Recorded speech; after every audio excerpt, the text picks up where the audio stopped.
Yang terhormat, Dekan Fakultas Matematika dan Ilmu Pengetahuan Alam Universitas Gadjah Mada, Profesor Dr. Avengeling Kuat Triana. Yang terhormat, Presiden Indonesian Mathematical Society, Profesor Dr. Indah Emilia Wijayanti, Ketua Komunitas Peminat Aljabar, Dr. Igede Aditya Wisnuwardana beserta jajarannya, Gubernur Indonesian Mathematical Society DIY Jateng, Dr. Bagus Adi Saputro beserta jajarannya, Ketua KPA DIY Jateng, Dr. Niken Piris Prima Puspita beserta jajarannya, Ketua Departemen Matematik Dr. Nanang Susianto, Ketua Departemen Ilmu Komputer dan Elektronika Bapak Wahyono Eskom PhD. Assalamualaikum warahmatullahi wabarakatuh. Selamat sore, salam sejahtera untuk kita semua. Om Swastiastu, Namo Buddhaya, salam kebajikan. Bapak Ibu, tamu undangan dan peserta yang berbahagia, selamat datang di Algebra Joint Seminar.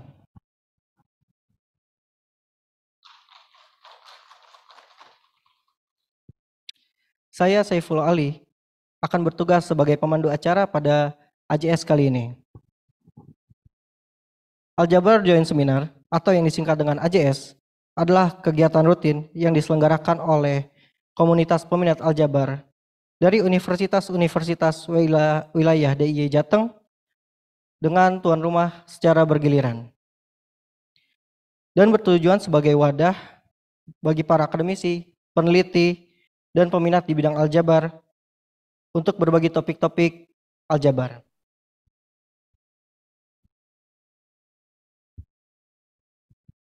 Pada kesempatan ini, Aljabar Joint Seminar diselenggarakan di Universitas Gadjah Mada dalam rangka kegiatan Summer School on Number Theory and Cryptography yang sedang berlangsung 10 sampai dengan 24 Juli 2023. Kegiatan ini merupakan bagian dari pengabdian masyarakat untuk mengenalkan kriptografi. Oleh karena itu, tema yang diusung Algebra Joint Seminar kali ini adalah peran sekolah dan universitas pada kriptografi dan keamanan cyber di Indonesia. Kegiatan AJS ini didukung oleh Indonesian Mathematical Society wilayah daerah istimewa Yogyakarta dan Jawa Tengah, komunitas peminat aljabar, PT Sandiguna Widya Proteksi, Politeknik Cyber dan Sandi Negara, serta didukung oleh Universitas Negeri Yogyakarta, UIN Sunan Kalijaga, Universitas Sanata Dharma, Universitas Ahmad Dahlan, Universitas Diponegoro, Universitas Negeri Semarang, dan UIN Wali Songo.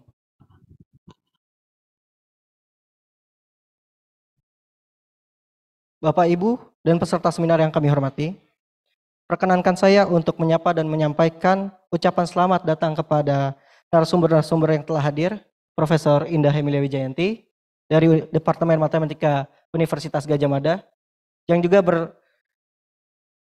menjabat sebagai Kepala Center for Cryptography and Cybersecurity Research FMIPA UGM. Dr. Frederick Ezerman dari Nanyang Technological University dan juga menjabat sebagai CEO PT Sandiguna Widya Proteksi. Dr. Santi Indarjani dari Politeknik Cyber dan Sandi Negara dan juga Dr. Sri Rosdiana dari Politeknik Cyber dan Sandi Negara.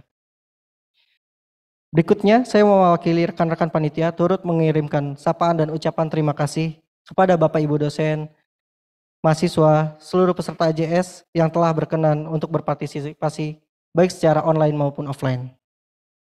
Perlu diketahui, AJS kali ini terdapat 620 peserta terdaftar, yang sebagian besar bergabung secara online. Bapak, Ibu, rekan-rekan peserta AJS yang dimuliakan, izinkan saya membacakan susunan acara, yaitu pembukaan, foto bersama, sesi talk show bersama keempat narasumber, diskusi dan tanya jawab, dan penutup.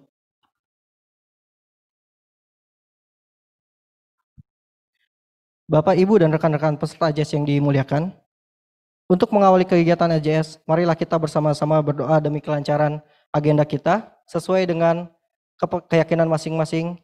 Berdoa dipersilahkan.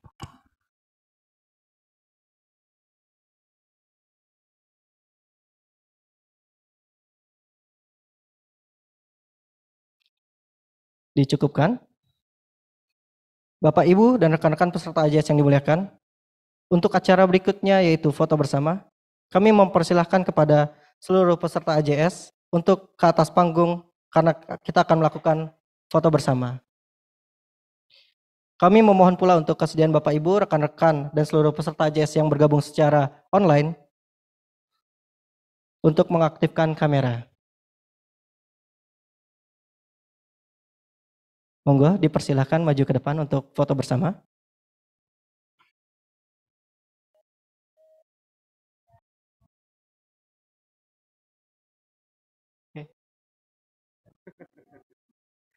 Terima kasih. Untuk Bapak Ibu dan peserta AJS mungkin bisa dipersilahkan kembali ke bangku masing-masing. Bapak Ibu dan rekan-rekan peserta AJS yang dimuliakan. Agenda berikutnya adalah sesi yang kita nanti-nantikan. Untuk itu perkenankan saya menyapa moderator kita, Aisyah Nur Afita Setiawan, merupakan mahasiswa Magister Matematika Universitas Gadjah Mada, yang akrab dipanggil dengan Vita. Selamat sore Mbak Vita. Oke, dalam aljabar ada teorema. Marilah belajar secara bersama. Kepada Mbak Aisyah, silakan. Terima kasih kepada Mas Saifullah Ali. Oke, selamat sore teman-teman sekalian. Mungkin izinkan saya memperkenalkan terlebih dahulu walaupun tadi sudah dikenalkan ya. Perkenalkan, nama saya Aisyah. Saya akan memandu acara talk show kita pada sore hari ini. Oke, mungkin bisa cek sound dulu ya yang di sini. Boleh tepuk tangan dulu teman-teman sekalian? Oke, luar biasa sekali. Tak lupa juga saya ingin mengucapkan terima kasih dan mohon semoga nanti teman-teman online gitu kan yang telah bergabung itu walaupun raganya belum sempat hadir gitu bersama kita, tapi ilmunya kita sama gitu dapatnya. Oke, boleh Mbak silakan duduk. Oke, semakin ramai ya ternyata di gedung auditorium ini. Oke. Teman-teman sekalian, di depan telah hadir para pembicara kita yang luar biasa. Yang pertama ada Pak Frederick. Boleh berikan tepuk tangan terlebih dahulu? Oke, terima kasih. Lalu ada Ibu Sri Rosdiana. Kita berikan tepuk tangan. Lalu kita ada Bu Santi Indrayani. Oke, mungkin bisa lebih semangat lagi tepuk tangannya ya. Jangan lesu ya. Terima kasih. Lalu yang terakhir ini ada Ibu Indah Emilia Wijayanti. Tepuk tangan yang meriah. Oke, luar biasa. Mungkin untuk mempersingkat waktu, kita langsung saja ke pemateri pertama yaitu Ibu Santi Indrayani. Mungkin saya share dulu CV beliau.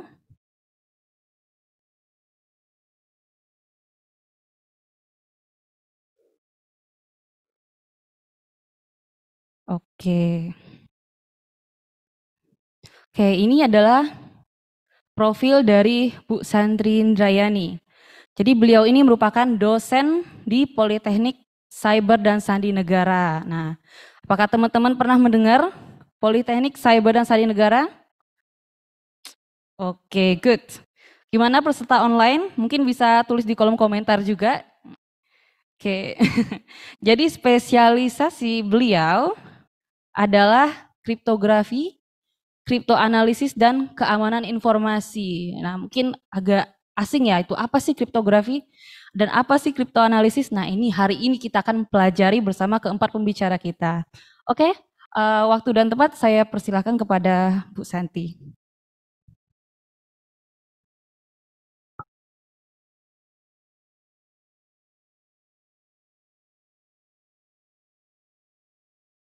Tes. Baik, terima kasih Mbak Aisyah. Selamat sore semua rekan-rekan. Assalamualaikum warahmatullahi wabarakatuh. Izin Bu Yuni dan rekan-rekan. Terima kasih saya sudah diberi kesempatan hari ini untuk sharing terkait dengan apa sebenarnya kaitan kriptografi dengan kehidupan kita saat ini. Saya izin berdiri karena biasa ngajar sambil diri. Saya Bu. Izin Pak Fred, Bu Indah. Baik, jadi pada kesempatan kali ini saya mencoba untuk memberikan sedikit istilahnya sharing pengetahuan, informasi terkait dengan peran kriptografi dalam keamanan cyber. Jadi kalau bicara hari ini kita sudah hidup dalam dunia yang sangat berbeda mungkin dengan dunia yang kita jalani. Kalau ini adik-adik semua anak-anak generasi baru, jadi udah generasi gadget mungkin ya. Kalau saya itu masih ngalamin yang namanya belum ada telepon ya, jadi masih pakai telepon umum gitu ya. Aku suka telepon umum, masukin koin gitu ya, baru bisa komunikasi. Terus ngalamin kemudian baru ada telepon HP gitu ya. Jadi terus internet, yaitu saya lulus SMA itu baru itu yang namanya komputer itu diperkenalkan gitu ya. Jadi benar-benar mengalami bagaimana proses perubahan peradaban dari yang tidak ada teknologi komunikasi yang begitu canggih sampai dengan sekarang kita sudah hidup di dua dunia. Jadi tanpa sadar setiap individu di dunia ini sebetulnya hidup di dua dunia, nyata dan maya. Kadang-kadang lupa itu, kita ini sekarang lagi di dunia maya apa dunia nyata gitu ya. Jadi sampai kehidupan pribadi gitu ya, diceritain di sosmed. Nah ini. Jadi akhirnya memberikan peluang bagi penyerang itu untuk melakukan apa? Profiling ya. Oh ini rumahnya di sini. Oh anaknya namanya ini, pacarnya namanya ini. Nah, itu bahaya. Jadi kita harus sangat hati-hati. Nah, di era dunia yang sudah sangat jauh berbeda, ya, di sini kita pada akhirnya dihadapkan pada suatu kondisi tanpa sadar. Anda semua pasti sudah menjadi pecinta sosmed gitu ya. Nggak mungkin nggak punya sosmed. Ada nggak yang nggak punya sosmed di sini? Pasti punya, entah itu Telegram, Instagram, Facebook pasti ada. Jadi data pribadi kita itu sudah tersimpan di database pelaku industri sosial media. Belum lagi bicara e-commerce ya, pasti kan semua masuk dong anggotanya Shopee, ya kan, Tokopedia dan sebagainya. Nah, jadi di sini data pribadi kita sudah tersebar, ya sudah tersebar. Nah, bicaranya aman nggak ya? Nah, kita udah banyak nih ya pengalaman di luar sana, bocor ini, bocor itu. Nah ini. Lalu data kita itu juga bukan hanya tersimpan di database, tapi juga dipertukarkan, ditransfer. Aman nggak selama proses itu? Ya, pada saat disimpan, pada saat ditransfer, ini menjadi satu pertanyaan dan juga permasalahan yang tentunya harus nanti dipastikan ada solusinya. Lalu kita berhadapan dengan para hacker yang tentunya punya pengetahuan, punya kemampuan, dan mungkin juga punya teknologi yang lebih canggih daripada kita. Nah, how gitu kan, to anticipate gitu ya. Bagaimana kita mengantisipasi potensi serangan-serangan tadi. Nah, ini yang harus kita hadapi.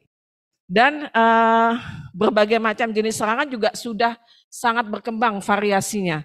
Yang dulunya mungkin cuma dikenal ada tipe serangan virus ya, misalnya virus A, B gitu ya. Sekarang udah nggak kebayang jumlah virus yang bisa dikenali ya. Terus kemudian istilahnya ransomware gitu ya. Jadi kemarin itu sempat juga saya ngobrol sama salah satu dosen di SGU, Pak Burman, dia cerita ada satu perusahaan di sektor industri itu tiba-tiba dikirimin email bahwa datanya sudah di enkripsi ya, jadi kena ransomware dan minta tagihan sekian.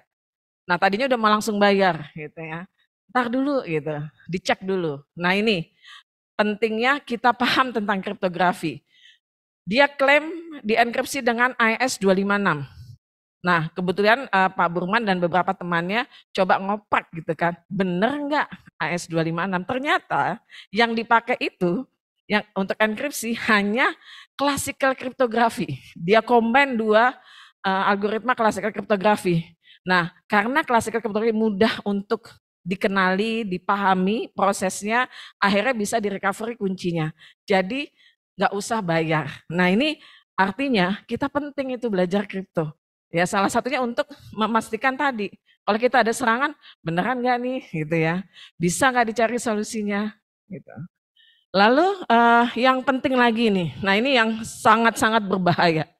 Kita ditunggu untuk melakukan kesalahan. Misal, males ganti password.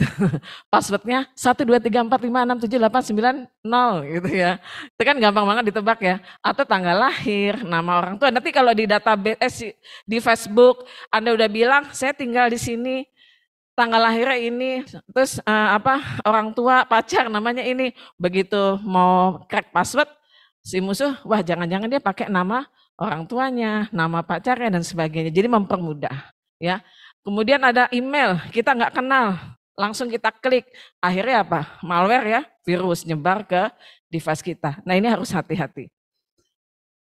Oke lanjut Mbak, makasih. Ya jadi dari adanya potensi serangan-serangan tadi ya, itu banyak sekali. Contohnya misalnya tadi ya, phishing, hacking, hoax ya. Hoax itu apa?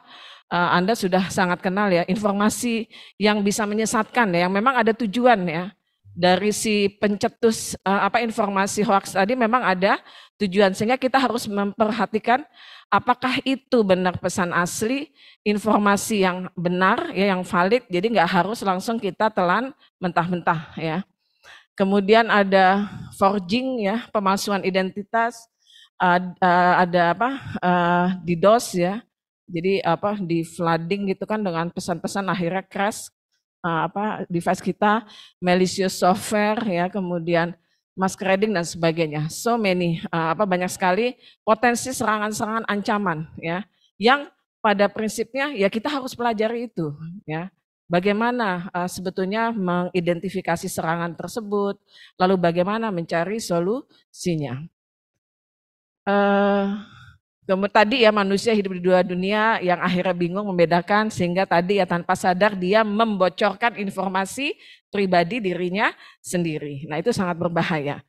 Semua jenis data itu akhirnya tersedia kan, jadi ibaratnya kayak makanan itu tersebar di meja gitu ya. Musuh tinggal enak aja tuh pilih mau yang mana nih gitu kan, tinggal ambil ya. Lalu manusia terhubung ke lainnya secara sadar dan tidak sadar. Kadang-kadang kan kalau kita koneksi di Facebook ya, kita terkoneksi dengan teman kita terkoneksi dengan yang lain. Itu kan otomatis kita walaupun tidak langsung, tapi kita udah masuk gitu ya ke ringnya, nanti tinggal ditanya kan mau ikut atau enggak gitu ya. Tapi tanpa sadar kita mudah sekali terhubung dengan yang lain ya. Pencurian identitas ya, tadi saya bilang ini ada potensi terjadi. Pelanggaran privasi dan yang bahaya nih terhadap anak-anak ini. Ya, chat predator. Nah itu bahaya sekali ya, terjadinya pelecehan terhadap anak melalui dunia maya. Nah, ini peran orang tua sangat penting untuk bisa mengawasi jangan sampai anaknya salah melakukan surfing ya di dunia internet. Berita hoax dan lain sebagainya. Nah dampaknya tadi informasi tidak terjaga, informasi jadi rawan diserang, informasi mudah diakses pihak yang tidak berwenang, dapat dicuri, dirubah atau dipalsukan, kemudian informasi pribadi terekspos, validasi informasi tidak jelas, sehingga informasi yang benar dan salah jadi nisbi gitu ya, bingung yang mana nih gitu. Lalu yang dampaknya di ujung bisa salah mengambil keputusan. Nah ini sangat berbahaya. Oke lanjut Mbak. Ya, jadi kalau bicara tadi kita hidup di era digital, kita terkoneksi secara luas ya dengan berbagai macam platform, kemudian kita hidup di dunia yang sudah akhirnya berbasis smart device gitu ya. Handphone kan bisa ngomong ya. Kalau cari di Google gitu kan udah oke. Di rumah mungkin juga buka pintu ya, dibuka sendiri gitu kan. Matikan lampu, mati sendiri ya. Jadi semua itu sebetulnya digerakkan oleh sebuah device ya, yang pada prinsipnya dia terhubung melalui internet yang menjadi peluang masuknya serangan-serangan tadi ya. Sehingga di sini muncul pertanyaan, lalu bagaimana kita memastikan bahwa orang yang mengirim pesan ke kita itu adalah benar Mbak Dian misalnya seperti itu, atau Pak Mustafa ya, atau Mas Jaki atau Bu Yuni Bu. Ya. Nah, ini bagaimana memastikan identitas bahwa dia adalah benar orang yang sah, orang yang benar, orang yang memiliki otorisasi yang berwenang. Lalu yang kedua, bagaimana memastikan data yang dikirim itu benar data yang orisinil yang dikirim oleh sumber yang sah tadi, ya. Itu juga harus dipastikan, ya. Lalu bagaimana memastikan data Anda aman tadi pada saat proses disimpan, pada saat ditransmisikan atau dipertukarkan, pada saat diproses. Nah, itu bagaimana mengamankan, ya. Nah, itu pertanyaan-pertanyaan yang harus dijawab, dan solusi dari pertanyaan-pertanyaan ini diantaranya itu melibatkan yang namanya kriptografi. Oke, lanjut Mbak. Ya, jadi kalau bicara kriptografi, apa sih gitu kan hubungannya dengan masalah-masalah tadi? Bicara kriptografi, sasarannya adalah dia memberikan layanan keamanan informasi. Ya, yang defaultnya di sini kalau dari buku Bruce Schneier ya, Applied Cryptography ada 4 ya. Dan beberapa buku literatur ada yang nambahin access control, ya ada nambahkan lagi misalnya availability, ya. Tapi basic dari kriptografi yang pertama itu adalah konfidensialitas. Apa sih? Intinya adalah melindungi pesan yang kita anggap rahasia atau konfidensial, ya, artinya terbatas, nggak boleh diakses oleh sembarang orang, ya. Jadi memastikan kerahasiaan pesan dari pihak yang tidak berkepentingan atau berwenang. Terus pakai apa, Bu? Nah, ini ada teknik kriptografinya, bisa pakai symmetric crypto system, bisa pakai asymmetric crypto system, ya. Lalu yang kedua, integritas. Nah, kalau integritas itu adalah memastikan data yang ditransaksikan maupun yang disimpan itu terjaga keasliannya. Ya, lalu gimana caranya, Bu? Pakai yang namanya fungsi hash atau pakai yang namanya cryptographic checksum, ya.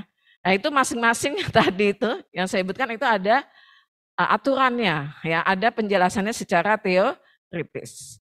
Lalu yang ketiga adalah autentikasi, ya. Jadi di sini menyediakan layanan keautentikan sumber. Sumber itu apa, Bu?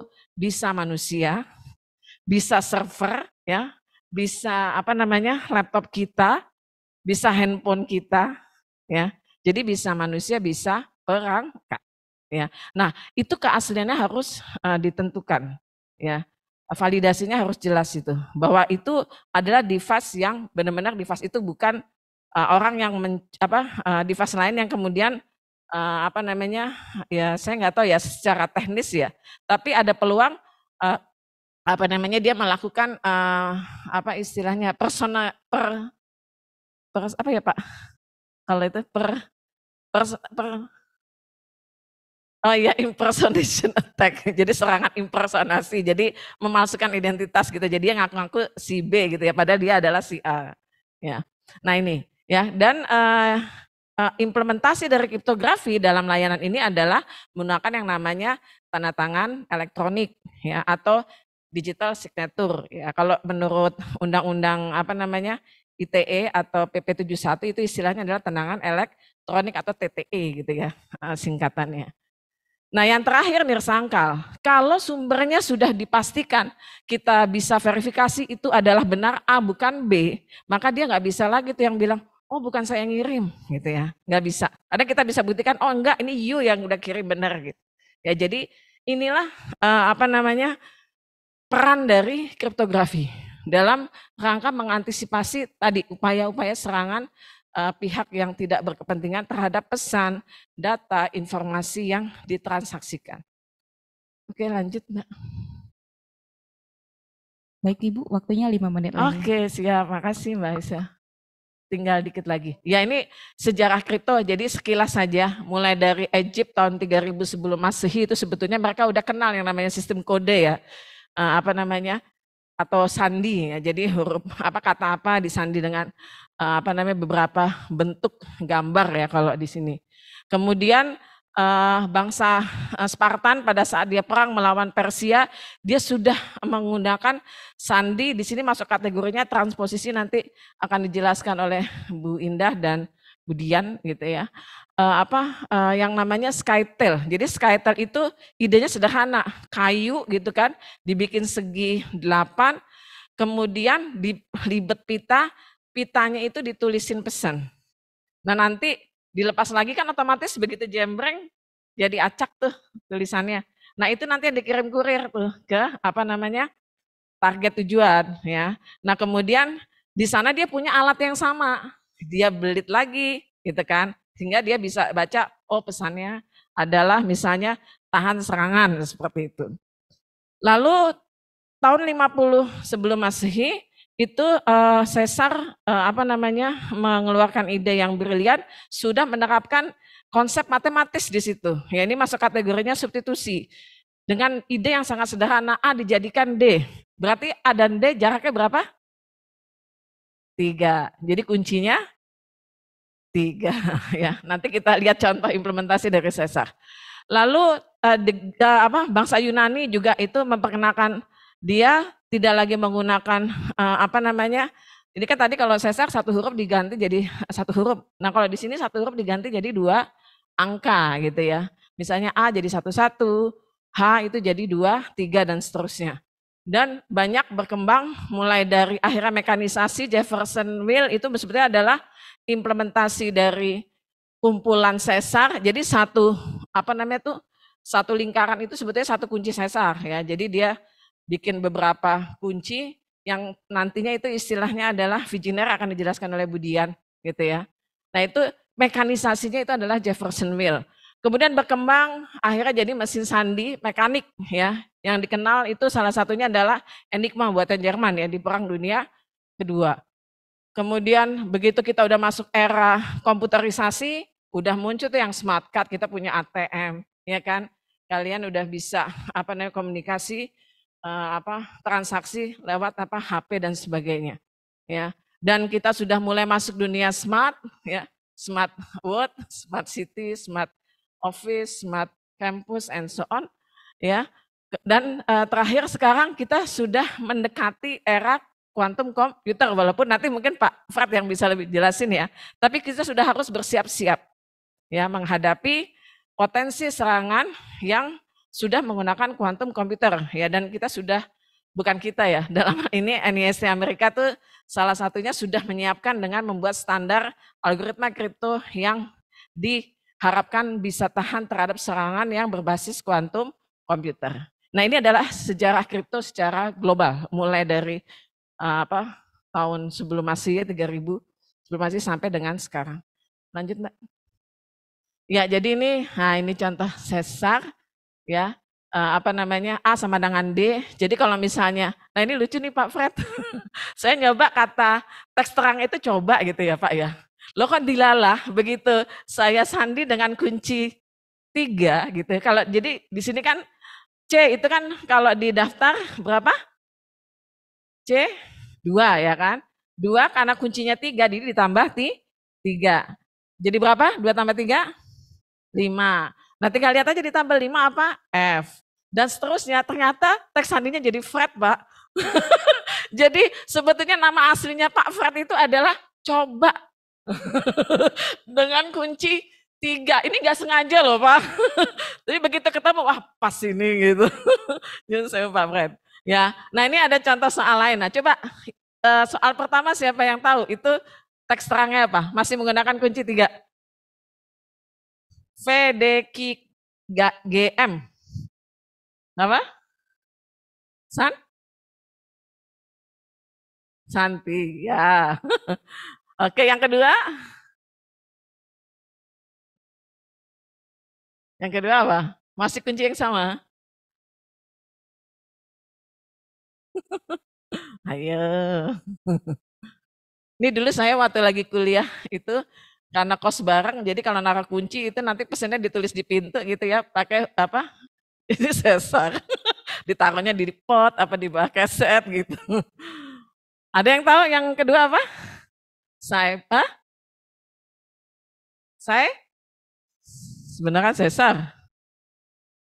Benar, coba cek. Benar ya? Caesar. Oke. Yang ketiga? Ya, Caesar betul. Yang ketiga apa?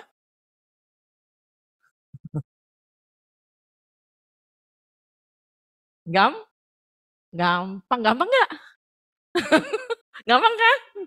Menarik nggak belajar kripto? Ini baru secuil loh dari lautan dunia kripto. Oke, nah sekarang yang di bawah tuh. Nah ini pakai kuncinya beda. Ada yang bisa nebak kuncinya apa? Teks terangnya apa? Kalau tadi kan kuncinya 3. Nah kalau ini apa? 2, good. Jadi kata terangnya apa? Hah? Saya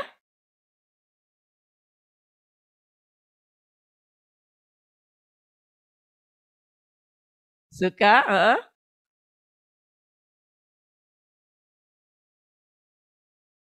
belajar kripto. Ya, ini kuncinya 2. Ya ini apa namanya? Menarik loh sebetulnya kalau dieksplorasi kripto ya. Jadi sebenarnya jangan takut gitu. There are so many beautiful things about kripto gitu. Oke lanjut. Ya, jadi kalau mau belajar lebih dalam lagi nih khususnya buat adik-adik nih ya yang apa masih di SMA gitu, kalau mau penasaran apa sih kriptografi, apakah cyber, monggo silakan bergabung di Poltek SSN, ini promosi kalau mau numpang lewat. Jadi ada 3 prodi, prodi rekayasa kriptografi itu ada 2 bidang minat. Apa? Yang pertama adalah rekayasa sistem kriptografi, ini bicara tentang ilmu kriptonya. Lalu ada rekayasa perangkat lunak kriptografi, ada prodi rekayasa perangkat keras kriptografi, dan ada prodi rekayasa keamanan cyber. Oke. Jadi demikian dari saya, mudah-mudahan bisa memberikan sedikit apa namanya ya sedikit pencerahan lah ya terkait dengan kriptografi dan perannya dalam keamanan cyber dan keamanan informasi, khususnya keamanan apa dunia kita saat ini. Terima kasih, lebih kurangnya mohon maaf. Selamat sore. Wassalamualaikum warahmatullahi wabarakatuh. Ya, terima kasih kepada Ibu Santi. Oke, teman-teman sekalian, ternyata sangat menarik ya kriptografi itu.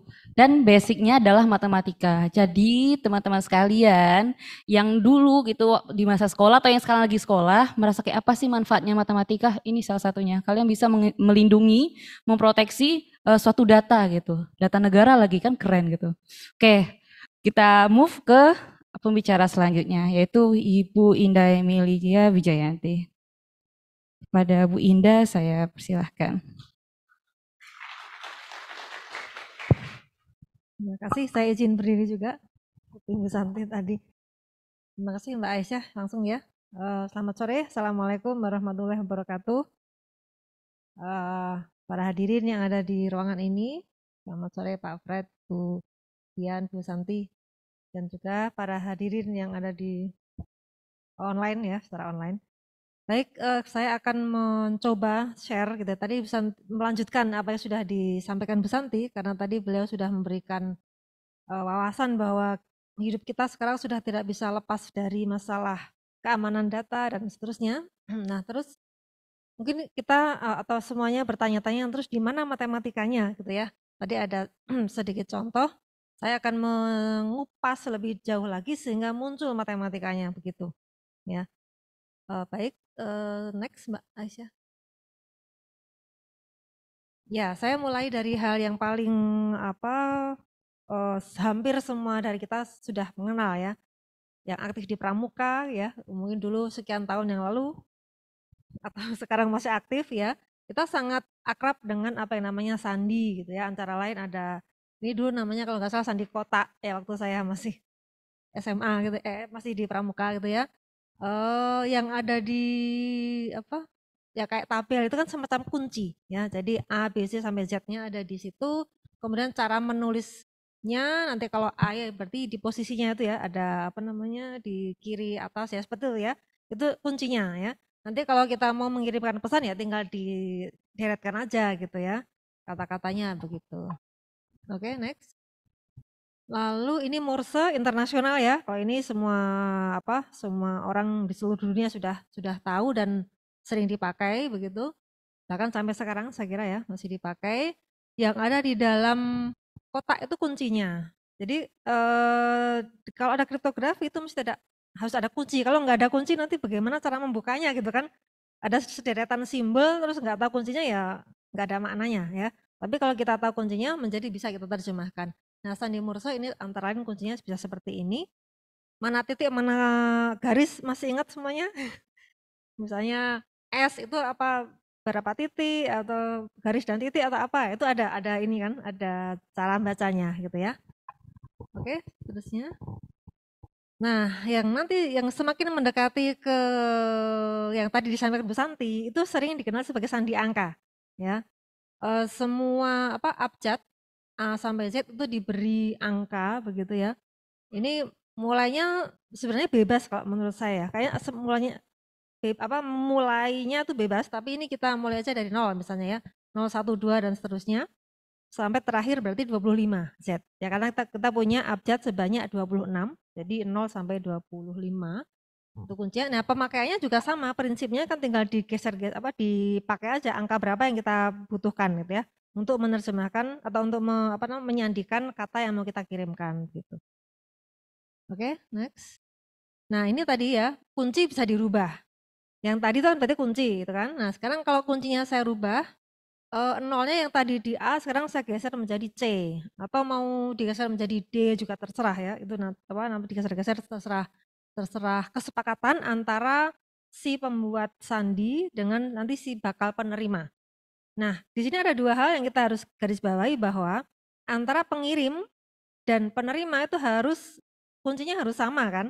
Kalau di sini nolnya bergeser ke C, si penerima tentu saja harus diinformasikan bahwa kuncinya yang kayak gini loh ya, nolnya ada di C gitu ya. Jangan sampai selisih satu nanti pesannya beda kan, bisa tidak terbaca. Nah itu konsep kedua kan berarti ya.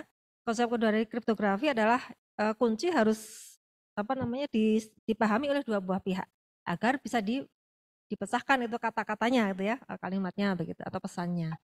Monggo seterusnya cek next. Nah ini juga tadi ya saya sampaikan.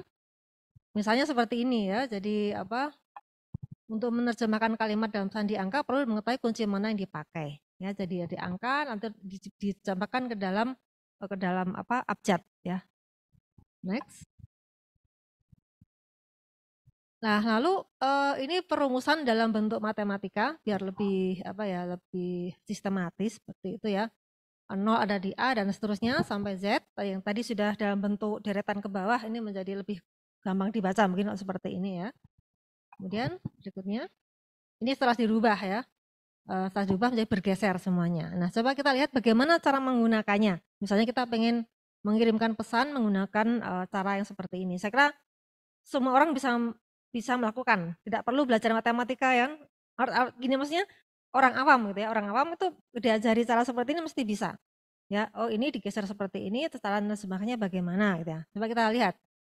Misalnya next Mbak Risa. Kita pengen mengirim katanya ada kata yang mau kita kirim adalah Yogyakarta ya. Nah, ini kita kita ubah dulu menggunakan tabel pertama. Tabel pertama tadi kan yang masih pakai nolnya di A gitu ya. Yaitu 24, 14 dan seterusnya. Jadi Yogyakarta dirubah menjadi angka-angka menjadi seperti itu. Ya. Kemudian berikutnya. Nah, setiap angka ditambah dengan 24 sehingga diperoleh ini sudah bergeser ya. Masih dari kata Yogyakarta kita terjemahkan pakai angka, terus angkanya digeser ya. Jadi yang pink itu ya, 22, 12 dan seterusnya.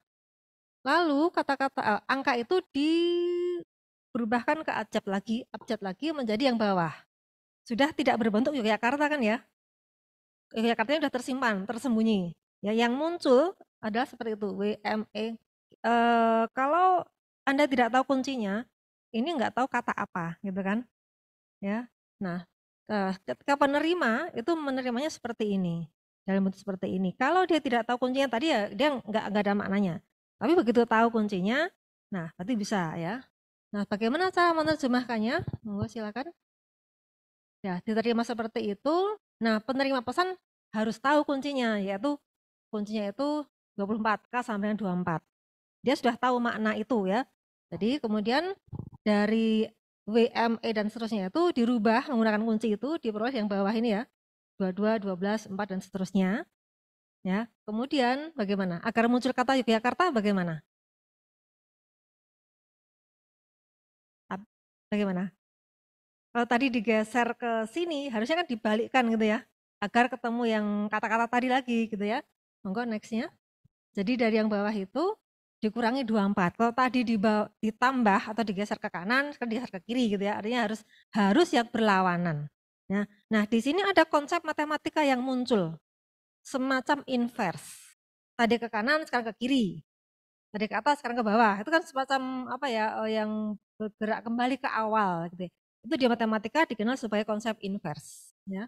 Nah, ketika sudah seperti ini diperoleh kembali diterjemahkan, sudah muncul kalimatnya yaitu Yogyakarta, dan itu dipahami oleh si penerima. Begitu ya. Jadi konsep sederhana itulah yang kemudian sebenarnya menjadi konsep di dalam kriptografi. Ketika kita membangun sebuah sistem di situ harus ada langkah yang membawa kembali ke awal yang kemudian dikenal sebagai inverse ya. Semoga cukup jelas ya. Silakan. Ya, baik Bu, waktunya tinggal 5 menit lagi. Cepat sekali. Oke. Oke, terus ya. Nah, ini muncul matematikanya. Kalau yang langkah-langkah tadi kita bawa ke konsep matematik, ternyata ada beberapa istilah ya, ada modulo 26. Kenapa modulo 26? Karena abjad kita kan hanya ada 26 ya, di situ muncul konsep itu. Kemudian ada rumus Y sama dengan X plus 24 modulo 26. Jadi itu semacam simbol yang baru itu adalah yang lama ditambah 24 gitu kan berarti. Nah, kenapa dimodulokan? Ya kalau punjul atau lebih dari 26 ya berarti harus dimodulokan kembali ke awal kan gitu konsepnya. Nah, di sini sudah mulai muncul matematikanya. Kemudian untuk mengembalikannya kalau tadi dijumlah sebagai inverse-nya berarti dikurangi. Gitu. Jumlah dikurangi. Kalau nanti ada sebuah fungsi ke sana harus kembali ke fungsi ke kiri gitu. Nah, ini kebetulan yang terlibat adalah jumlahan. Jadi inverse-nya adalah pengurangan ya. Oke, next Mbak. Next, ya. Nah, ini sama saja ya, ini pengembangannya ya. Jadi kalau tadi Y sama dengan X plus B, di sini ada A-nya, ada bilangan bulat A yang dipakai sebagai pengalinya. Ini sebagai variasi dari yang tadi. Kalau yang contoh pertama, yang Yogyakarta tadi masih cukup sederhana. Nah, yang affine itu sudah ada sedikit modifikasi, di situ melibatkan bilangan bulat A dan B. B sebagai kuncinya, A-nya sebagai pengali dari X-nya. Nah, ini sudah sedikit lebih rumit. Ya kan? Sudah. Ini juga kunci ini harus diketahui si penerima maupun si pengirim. Ya. Oke, mungkin cepat saja Mbak. Bisa mungkin lebih cepat. Ini nanti akan Budian kayaknya bagian ini ya. Nah, ini kuisnya tapi nanti aja. Ini kuis juga nanti kalau mau dicoba. Nah, ini substitusi ya. Ini sedikit berbeda dari yang tadi ya. Kalau tadi hanya geser-geser saja. Nah, ini ada konsep kriptografi yang berkaitan dengan permutasi. Mungkin adik-adik yang sudah belajar matematika tahu ya permutasi. Permutasi itu kan merubah susunan gitu ya. Misalnya ada ini, beliau ada 4 ya, duduk di sini, kita rubah posisi duduknya, atau ini permutasi gitu kan ya. Nah, sekarang yang dipermutasi adalah 26 abjad itu. A sampai Z. Kalau susunan yang awal adalah A, B, C sampai Z ya. Nah, kita acak itu posisinya. Ya. Satu kali pengacakan itu adalah sebuah fungsi. Ya kan? Dari A, B, C sampai Z ke A, B, C sampai Z, cuma susunannya dirubah. Anda yang sudah belajar matematika mesti ngerti itu maksudnya kan. Jadi diacak seperti itu. Nah, satu kali pengacakan itu satu fungsi. Nah, itu yang kemudian kita pakai. Contohnya Mbak Aisyah mungkin. Ya. Contohnya ini, salah satu contohnya ya. Yang atas itu yang asli, yang bawah itu sudah kita acak. Ya. Urutan pertama menjadi X, kedua menjadi N, Y, dan seterusnya. Ya. Nah, nanti ketika mengirim, kita menggunakan yang bawah. Misalnya contohnya apa nih? Nah, ini nih. Kamis pagi. Ya.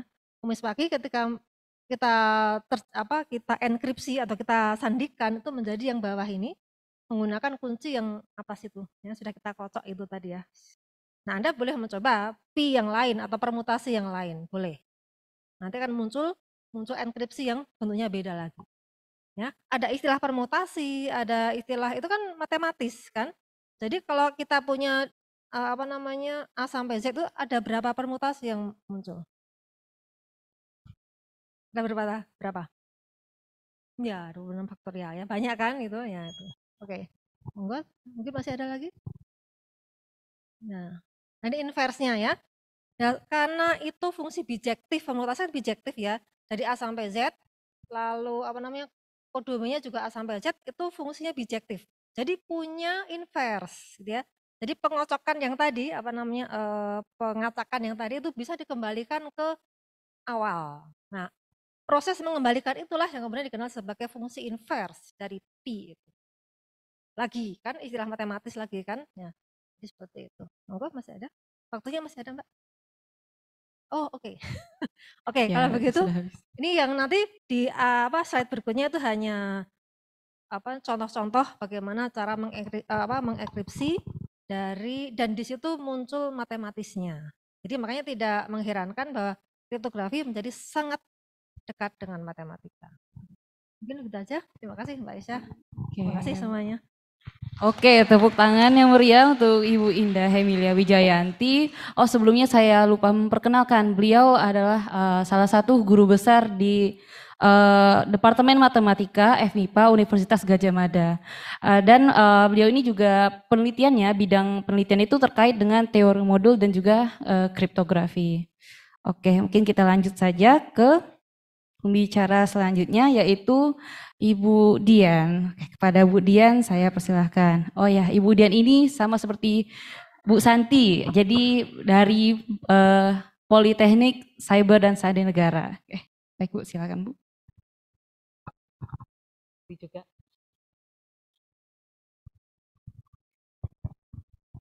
Oke, terima kasih pada moderator. Saya coba untuk ini juga mempresentasikan apa sih itu kriptografi. Kalau tadi Bu Santi, Bu Indah sudah menerangkan gitu kan dari posisi digitalize yang kalau Bu Santi tadi kan gimana sih gitu kan. Nah ini pun juga saya akan coba menjelaskan paradigma kehidupan dari kita. Mungkin selanjutnya.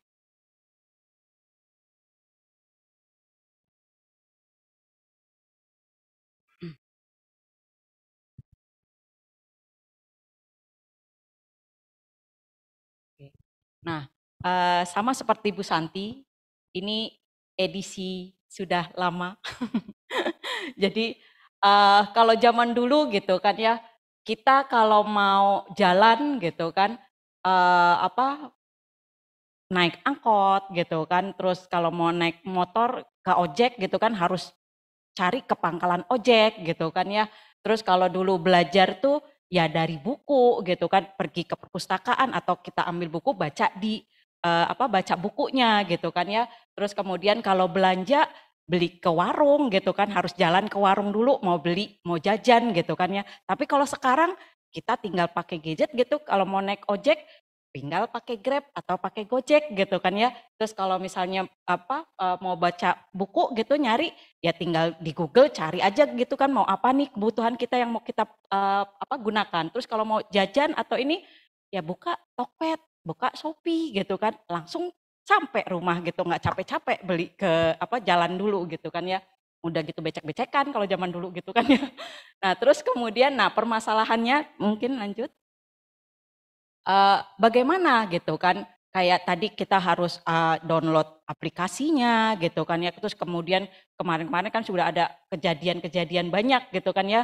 Nah ini yang harus kita kita aware gitu kan ya, gimana nih dari posisi data kita gitu kan ya, sudah banyak kejadian-kejadian yang kemarin saat ini baru-baru aja Dukcapil ya Pak Pret ya, jadi mau nggak mau kita harus aware gitu ya dengan data kita. Pak Bu Santi tadi juga sudah bilang jangan sampai gitu kan data kita itu bisa diadop oleh orang lain. Mungkin lanjut. Nah dari sini maka kita berangkat butuhnya tadi keamanan data, maka di sini kita butuh kriptografi.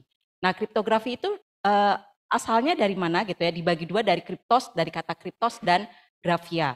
Di mana kriptos itu adalah hidden atau rahasia gitu kan ya, grafis itu adalah writing atau drawing. Nah kalau dari definisinya gitu ya, kriptografi itu adalah membuat pesan itu benar-benar tidak terbaca atau acak, jadi orang tidak mengerti apa itu isi dari pesan yang dibuat. Terus kemudian tapi Schneier gitu kan ya mendefinisikan tidak hanya dari sisi acaknya saja pesannya itu tidak terbaca, tapi juga harus menjaga keamanan dari pesan tersebut. Oke, lanjut. Nah, di sini di kriptografi itu tadi sudah ada Bu Indah gitu kan, ada kaitannya atau apa komponen itu ada plain text atau teks terang gitu kan ya, ciphertext, terus algoritmanya gitu kan ya, terus yang pasti yang utama itu adalah kuncinya. Kuncinya itu apa? Terus kemudian proses enkripsi dan proses dekripsi. Nah, kemudian ini adalah contoh kriptografi klasik yaitu transposisi dan substitusi gitu kan ya. Nanti untuk proses selanjutnya itu adalah produk cipher itu udah combine antara kriptografi transposisi dan substitusi. Mungkin lanjut. Nah, sedangkan kalau kita ketahui lagi kriptografi itu sendiri bisa kriptografi dengan kunci dan kriptografi tanpa kunci. Kalau dibilang kriptografi dengan kunci itu bisa dibagi dua lagi, yaitu kriptografi simetrik dan kriptografi asimetrik. Di mana mungkin kalau yang kalau di sini yang kuliah di sini sudah juga diajarkan kriptografi kan Ibu ya? Ya mungkin sudah juga pernah mempelajari gitu kan ya, di mana proses di sini sudah terlihat gitu ya, fungsinya itu adalah kalau di dalam kriptografi simetrik adalah kunci yang digunakan untuk membuka dan menyandi itu adalah sama.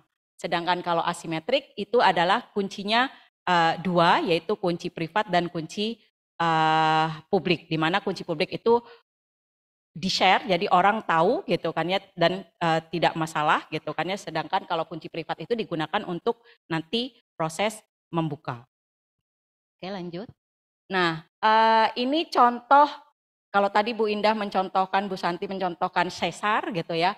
Ini saya memberikan contoh tadi untuk sistem kriptografi transposisi. Di mana sistemnya transposisi ini kita menggunakan matriks ya. Matriksnya itu misalkan di sini kata kuncinya kita menggunakan kata konsultan.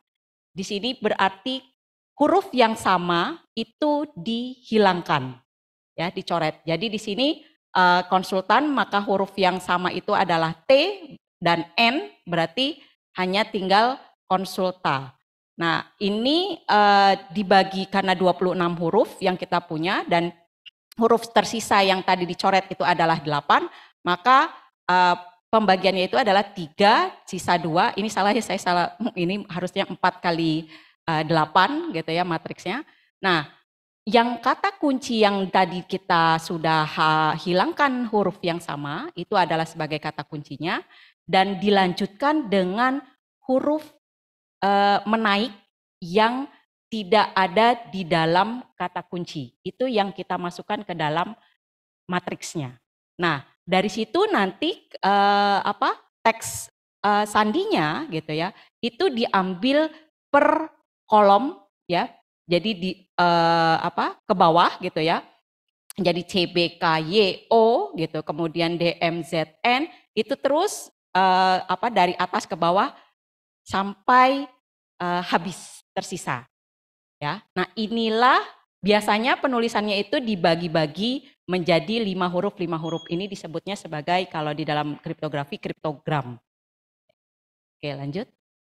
Nah, kemudian ini contoh lain untuk kriptografi substitusi, yaitu dengan menggunakan Viziner. Nah, kalau tadi Bu Indah dengan dan Bu Santi Caesar gitu. Di sini Viziner di sini adalah dengan menggunakan rumus matematikanya itu adalah teks sandi itu sama dengan teks terang ditambah kunci dikurang dengan 1. Nah, sebenarnya kalau kita menghitung satu-satu ini ada kemungkinan salah gitu ya, tapi sebenarnya ada metode yang lebih simple lagi, yaitu kita bisa membuat tabel Vizinernya. Tabel Vizinernya itu adalah tinggal membuat huruf A sampai Z gitu ya, saya lupa mengkopikannya di dalam slide. Jadi A sampai Z itu nanti digeser satu ke jadi A sampai Z, terus nanti kolom baris keduanya itu jadi B sampai A di sebelah kanannya, terus sampai ke bawah sampai Z Jadi baris pertama itu adalah A sampai Z sebagai kata kuncinya, nanti yang kolom ke sebelah kirinya itu adalah sebagai teks terangnya. Nanti yang di tengah itulah adalah sebagai teks sandinya yang nanti akan kita konversikan dari hasil seperti ini, misalnya C itu, jadi kita lihat ya di nanti kalau misalnya kata kuncinya C berarti yang di paling atas C, terus kemudian teks terangnya S, nanti di tengah-tengahnya itulah persilangannya atau pertemuannya itu dari kata kunci dan teks terangnya. Itu bisa kita gunakan jadi untuk mengurangi kesalahan dalam penjumlahannya. Oke, lanjut. Nah, mungkin ini saya akan mengaitkan lagi, izin Pak Fred, dengan steganografi. Kenapa? Mungkin kalau di dalam yang ada di sini kemarin sudah pergi ke Museum Sandi, ya kan? Mungkin yang di online juga tahu bahwa Museum Sandi ada di Yogyakarta. Nah, salah satunya di dalamnya itu ada patung gitu kan ya, patung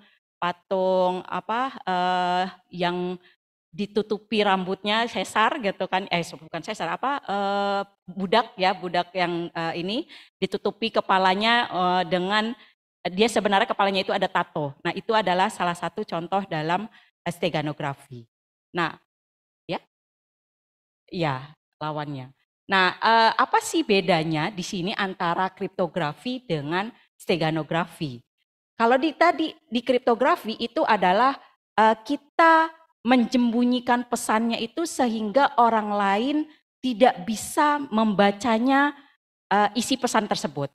Namun kalau di di steganografi ini pesan yang kita ada, pesannya itu disembunyikan, tapi orang yang melihat itu tidak tahu bahwa ada pesan yang disembunyikan di dalam gambar tersebut. Dalam hal ini contohnya gambar, tapi tidak hanya gambar, tapi implementasinya bisa di dalam video, bisa di dalam audio gitu ya, itu bisa. Oke, lanjut. Nah, ini salah satu contohnya bahwa kalau ya saya bukan PPT-nya ya, jadinya nggak kelihatan. Kalau di dalam ini tato kepala ya, jadi itu jadi sebelum pesannya itu budaknya itu dicukur gitu ya, kemudian ditato kepalanya sehingga sampai numbuh ke rambut, maka baru dikirimkan ke ke pihak saya lupa ininya, dikirimkan. Jadi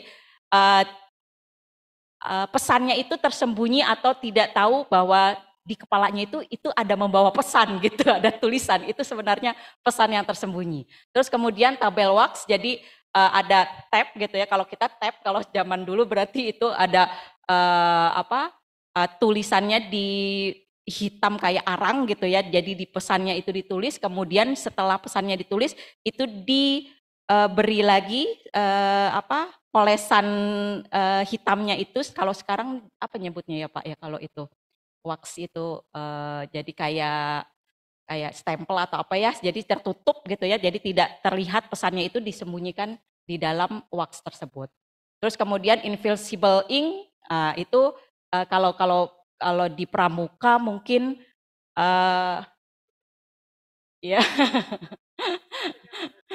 ya bisa seperti itu. Nah, kalau mungkin kalau di pramuka itu suka iseng mainin gitu kan, jeruk nipis diperes gitu kan, terus ditulis pakai ini gitu kan, nanti ternyata kita nulis itu sebenarnya kalau misalnya kita lihat lagi gitu, itu ternyata bisa timbul gitu loh. Itu mungkin pernah main-main seperti itu gitu. Nah, itu contoh sederhananya. Terus kemudian juga bisa di uang kertas itu watermark gitu ya. Terus yang terakhir itu adalah null cipher. Nah, ini juga salah satu contoh steganografi di mana ada kalimat gitu. Misalnya ini contohnya kalimat, sebenarnya bisa dalam paragraf itu bisa ada pesan yang tersembunyi. Nah, di sini kalimatnya itu adalah Susan says girls lies gitu ya. Di sini ternyata dia mempunyai pola gitu ya. Polanya itu adalah pada kata Susan di huruf pertama itu adalah yang diambil sebagai pesan, huruf pesan yang pertama. Kemudian kata kedua itu adalah posisi yang kedua yang diambil. Terus kata ketiga itu adalah posisi huruf yang ketiga. Kata keempat kembali lagi ke posisi huruf yang pertama. Demikian seterusnya. Ya, jadi semuanya itu berjalan diambil dari kata yang pertama, huruf pertama, kata kedua huruf posisi kedua, kata ketiga itu adalah posisi ketiga, nanti untuk kata yang keempat kembali lagi ke posisi yang pertama. Terus seperti itu nanti akan ternyata di situ akan mengandung pesan yang tersembunyi. Di sini contohnya yaitu ternyata pesannya itu dari kalimat ini ternyata pesannya aja sail at 7. Jadi seperti itu yang disembunyikan. Oke, nah ini mungkin cukup sekian. Ini ada dari almarhum pendiri Sandi Indonesia, yaitu pendiri Bapak Maijen TNI Dr. Rubiono Kertopati. Kita menyebutnya Pak Doki. Jadi kekhilafan satu orang sahaja cukup sudah menjebakkan keruntuhan negara. Mungkin sekian, terima kasih. Saya kembalikan lagi kepada moderator. Oke, terima kasih kepada Bu Sri Rosdiana. Luar biasa sekali. Kita mengetahui juga ternyata selain kriptografi juga ada namanya steganografi. Jadi pesannya itu disamarkan, bukan dikodekan. Nah, oke. Selanjutnya kita beranjak ke pembicara terakhir, Pak Fredrik Ezerman. Oke, beliau ini adalah dosen di Nanyang University dan sekaligus sebagai CEO Sandiguna Company. Oke, kepada Pak Fredrik saya persilahkan.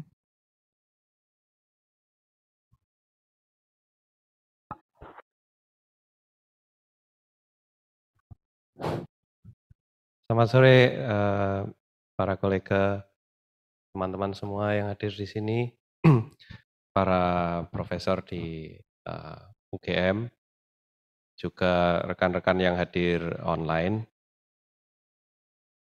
Saya tadi pagi sudah berdiri 3 jam, jadi ini mungkin saya duduk saja.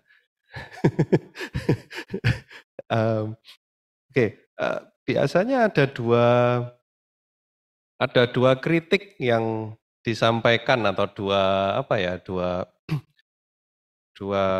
konsepsi yang ada di masyarakat atau di pandangan orang umum bahwa pertama matematika itu gunanya nggak banyak. Itu konsepsi pertama. Mungkin menarik, mungkin sulit, mungkin hanya untuk orang-orang khusus saja. Itu konsepsi pertama. Kadang-kadang disampaikan untuk guyon, kadang-kadang memang serius gitu. Yang kedua bahwa kalau orang itu kemudian belajar matematika dengan serius, opsi atau pilihan karirnya itu menjadi terbatas. Nah, itu dua yang biasa disampaikan gitu. Untungnya kalau kita bicara tentang kriptografi, kebutuhan untuk kriptografer itu tinggi. Sebetulnya secara umum semua bidang matematika kebutuhannya tinggi ya. Kalau bagi mereka yang tahu. Khusus untuk kriptografi ini sebenarnya kebutuhannya sedang nanjak. Pertama sudah disebutkan oleh para kolega saya di sini, karena digitalisasi. Semuanya pengennya pindah digital. Data ada di mana-mana, pengennya data analitik dijadikan business intelligence, dijadikan policy intelligence. Semua sistem pemerintahan harus berbasis elektronik. Pendidikan ada basis elektroniknya. Nah, di situ terlibat tentu saja banyak aliran uang dan sumber daya. Aliran ilmu pengetahuan, aliran kegiatan manusia yang kemudian pindah ke ruang cyber seperti tadi disebutkan Bu Santi, kita kayaknya separuh di cyber, separuh di dunia nyata. Itu yang pertama, ada gerakan terhadap digitalisasi dan sebagainya ini. Yang kedua, ya karena hidup kita banyak yang pindah online, maka resources kita juga banyak yang pindah online. Kalau kita bicara tentang data, banyak yang bilang data ini sekarang sumber daya baru, data is new oil. Betul. Tapi kalau teman-teman semua perhatikan, kenapa kok banyak sekali ada kebocoran-kebocoran data ya? Dukcapil, sebelumnya imigrasi, sebelumnya BPJS, sebelumnya kayaknya semuanya udah kena gitu loh. Ini saya jadi khawatir nanti Sandiguna kerjaannya apa ya? Produknya ngelindungin apa? Udah semuanya bocor gitu kan?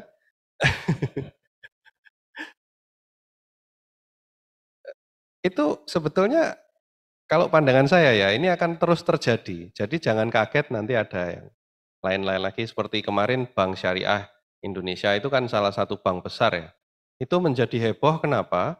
Karena availability-nya kena. Kalau data bocor itu orang nggak begitu heboh gitu loh. Ya data bocor ya, kemarin-kemarin juga bocor juga gitu loh. Kemarin itu kebetulan ada salah satu bank besar yang kena, kemudian layanannya down berhari-hari. Nah akibatnya orang merasa ini saya nggak bisa kerja ini, wah nggak bisa gerak. Nah itu tadi sebenarnya efek bahwa hidup kita banyak yang pindah online gitu loh. Sebetulnya bank yang kemarin terkena besar itu bukan karena dia lebih lalai dari yang lain ya. Ini saya pakai bahasa yang lebih lalai. Sebetulnya kita semua itu lalai. Jadi kemarin itu kebetulan kena. Apakah yang lain nggak bisa kena? Ya kayak kalau menurut saya tinggal nunggu giliran gitu loh. Tapi ini sesuatu yang wajar. Saya tidak mengatakan bahwa ini apa ya karena kesalahan atau kesengajaan. Enggak. Mengapa? Karena ini sumber daya baru. Terus kita juga baru-baru aja ini mulai memikirkan pengamanan aplikasi itu seperti apa, pengamanan jaringan itu seperti apa gitu kan. 10 tahun yang lalu di banyak universitas nggak ada itu namanya secure software development, secure application development. Yang ada bagaimana supaya software mobile app itu tampilannya cantik. Gampang dipakai, enak di mata, mudah dioperasikan. Terus cepat. Nggak nunggu, ini cepat. Yang penting cepat.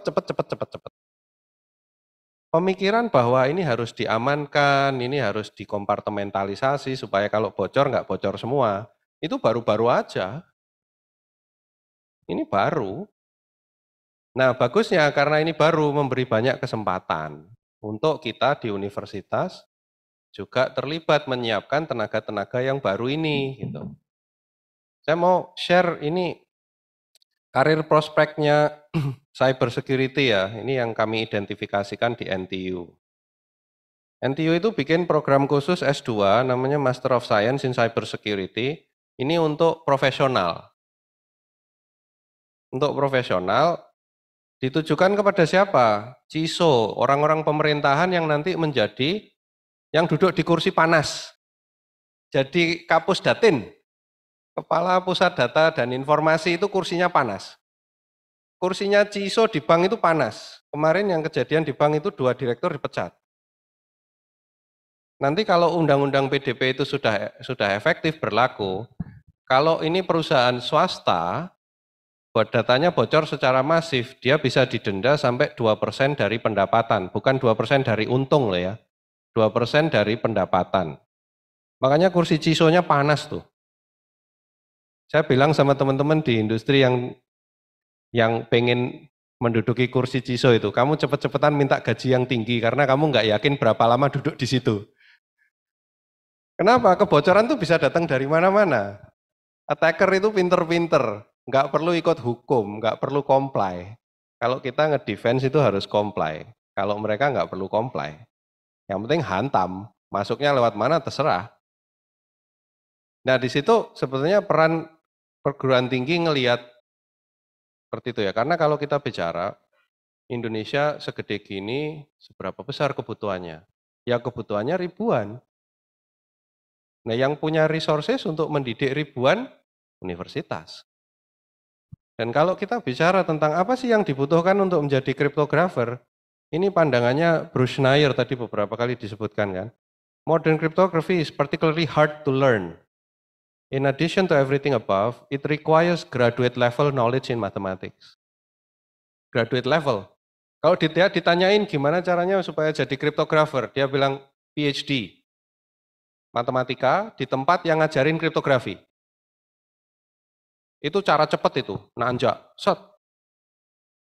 Ada adik kelas saya di NTU dulu yang ASN Singapura, masih muda, 24 di PhD kan, 28 selesai PhD langsung kepala divisi, saya langsung 4C kalau di sini gitu ya. Oh itu 28 4C, tinggal dikit lagi tuh.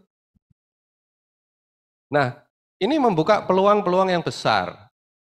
Bukan hanya sebagai kriptografer, cryptographic engineering itu penting. Yang lebih penting lagi untuk universitas mendidik mereka-mereka yang bisa menjadi orang-orang yang menentukan data governance policy. Policy itu penting. Siapa yang menentukan data mana yang harus diamankan dengan cara apa? Kalau saya ditanyain, Pak, sistem saya aman apa enggak? Saya ketawa dulu. Yang ngurusin DGP di tempatmu siapa? Data Governance Policy. Karena kalian perlu menentukan asetnya apa, mana yang mau saya lindungi, dengan cara apa. Itu membutuhkan orang-orang yang bukan mathematicians, bukan betul-betul algebrais gitu ya, atau number theories, tapi orang-orang yang cukup tahu bahwa perlu kompleksitas di sini, perlu memperhatikan situasi kultural masyarakat, perlu memperhatikan macam-macam yang lain.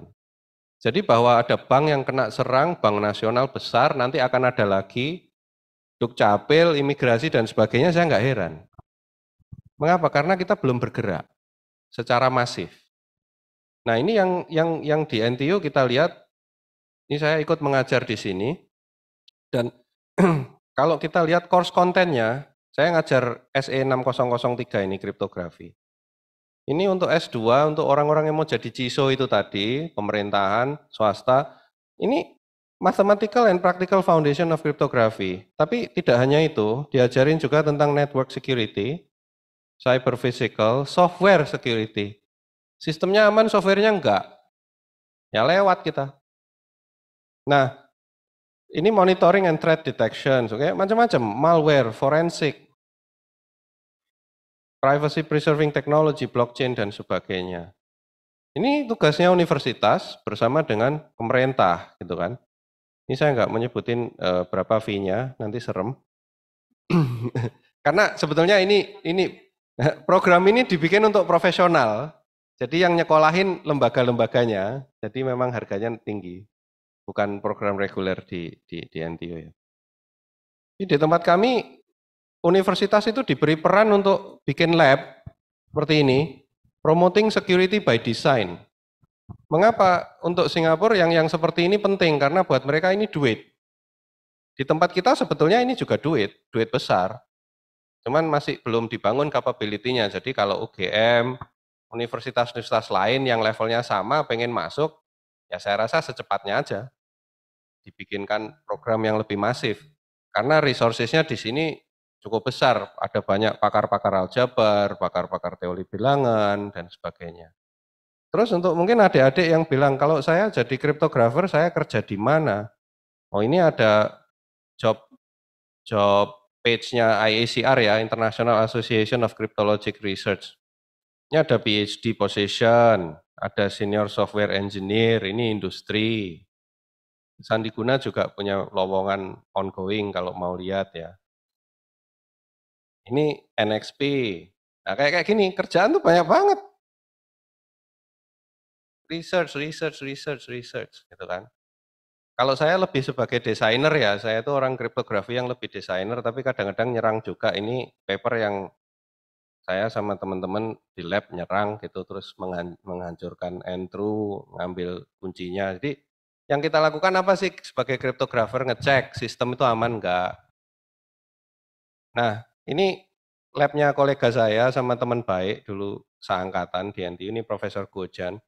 Ini satu tim ini tugasnya nyerang. Kalau pemerintah, GovTech-nya pemerintah bikin aplikasi, enggak cuma desainernya aja, oh bagus ini aplikasinya, enggak, kasih ke mereka, suruh nyerang. Kalau mereka nemu kelemahan, balikin. Jadi internal ada tim-tim seperti itu ya. Ini lihat yang ngasih duit,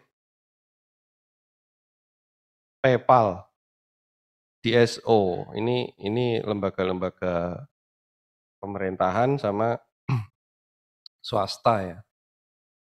Nah, sebenarnya mau saya angkat di sini tuh kalau kita mau melihat kebutuhan yang ada di Indonesia dan kesempatan apa yang tersedia bagi universitas itu luas sekali.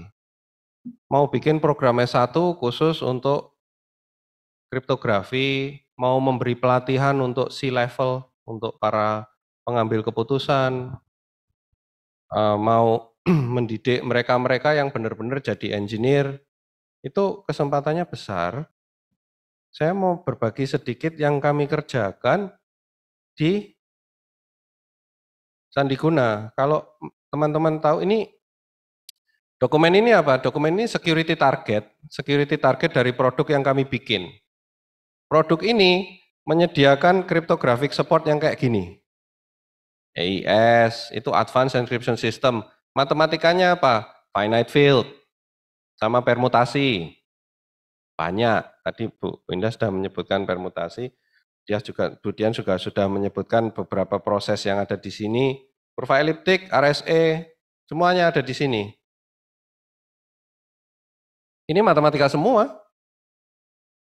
Kalau orangnya nggak paham ya nggak bisa menerapkan modul-modul seperti ini gitu kan. Nah, saya mau nunjukin cuma satu video lagi, habis itu saya akan stop. Cukup ya.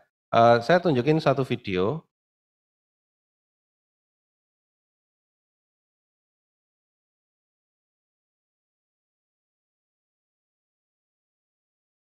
Apa sih yang terjadi sebetulnya kalau kita berurusan dengan database skala besar ya?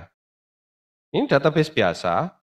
Biasanya user berhubungan dengan database melewati aplikasi. Dan database ini hampir semua di seluruh Indonesia Raya ini nggak ada proteksinya. Kecuali proteksi luar. Ada firewall, ada access control, ada authentication system. Tapi untuk orang-orang yang punya akses ke dalam, belak-belakan itu, betul-betul free.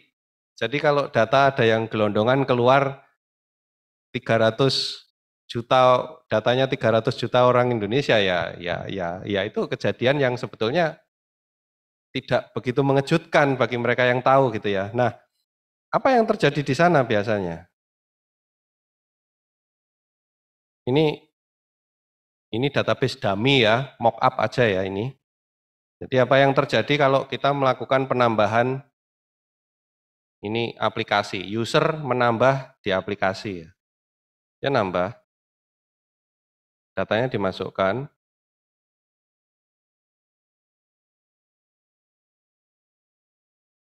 Oke, dia nambah penduduk. Ini nama aja. Diawur aja nggak apa-apa. Nah ini dari dalam kelihatan oleh adminnya juga kayak gini. Nih, adminnya ngelihatnya kayak gini. Tadi user dari luar masukkan data ya. Admin di dalam ngelihat kayak gini. Padahal database administrator itu tugasnya apa? Melakukan administrasi terhadap database. Dia tidak perlu tahu isinya apa itu database. Ya kan?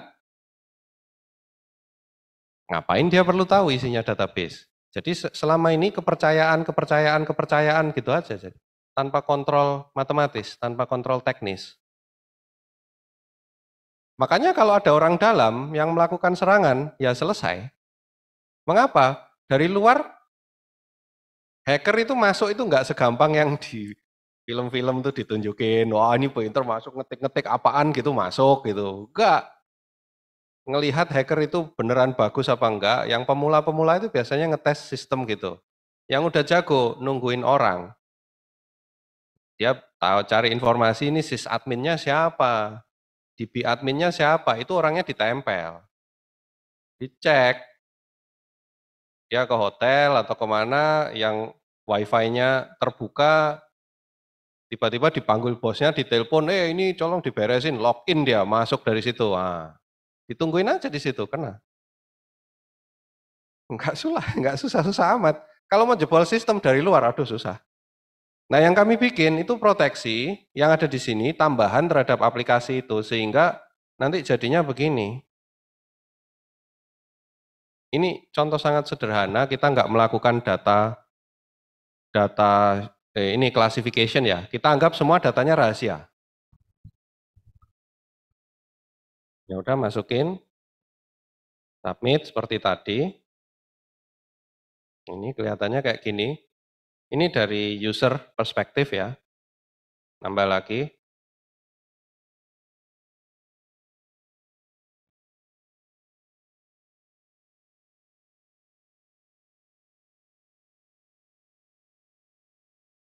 Ini dari luar. Dari dalam kayak gini. Ini pakai AES GCM 256. Dari dalam kayak gini.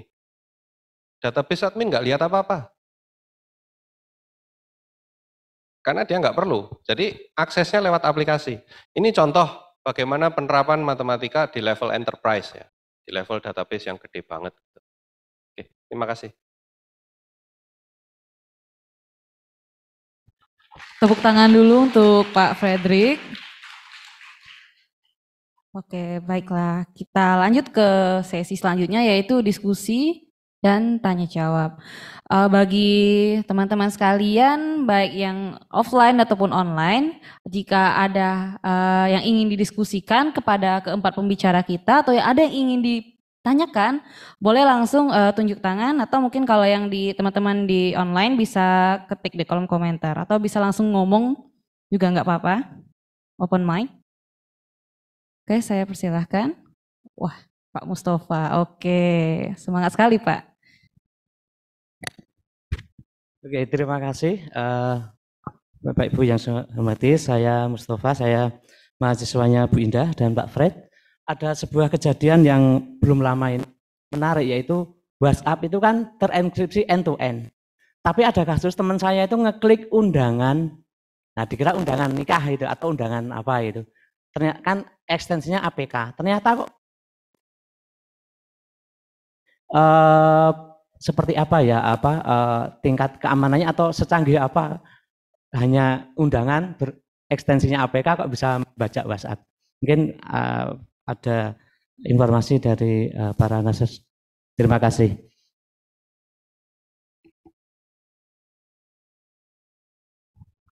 Cek. Boleh kepada pembicara ingin menjawab pertanyaan dari Pak Mustafa? Itu dua hal yang berbeda. End-to-end encryption itu apa? End-to-end encryption itu dia seperti terowongan yang menjaga kerahasiaan data yang dikirimkan mulai dari pengirim sampai ke penerima. Datanya apa dia nggak ngecek. Dia itu terowongan. Jadi yang lewat di terowongan itu apa? Bukan urusannya end-to-end encryption. Kenapa end-to-end encryption ini bagus? Kenapa kalau kita pakai mobile banking, kita pakai end-to-end encryption? Kenapa? Karena dari device kita, misalnya kita pakai internet, dia masuk ke servernya internet service provider. Dari situ nanti nyambung ke server yang lain, nyambung ke server yang lain. Nah, kalau kita menggunakan transport layer security protocol yang selalu dipakai itu, proteksinya itu dari satu poin ke poin berikutnya, tidak end-to-end. Saya ngirim pesan ya lewat ini HP saya lewat internet connection, dia di internet service provider itu dibuka. Di device-nya itu dibuka, tapi tidak selama perjalanan. Jadi kayak terowongannya itu bolong-bolong gitu loh. Terowongan terus dibuka, terowongan lagi, dibuka, terowongan lagi gitu. Nah, end-to-end itu ngirim dari sana sampai ke sana gitu. Total. Tidak dibuka di tengah-tengah sama sekali. Dia melakukan proteksi itu. Tapi end-to-end itu melindungi transportnya, bukan isinya. Nah, tadi yang seperti Android rootkit itu isinya. Serangannya itu lewat isinya, lewat malware-nya. Jadi ini dua hal berbeda, bukan berarti end-to-end encryption-nya nggak jalan. Jalan, cuman itu isinya attachment di situ itu loh yang menyerang. Tuh.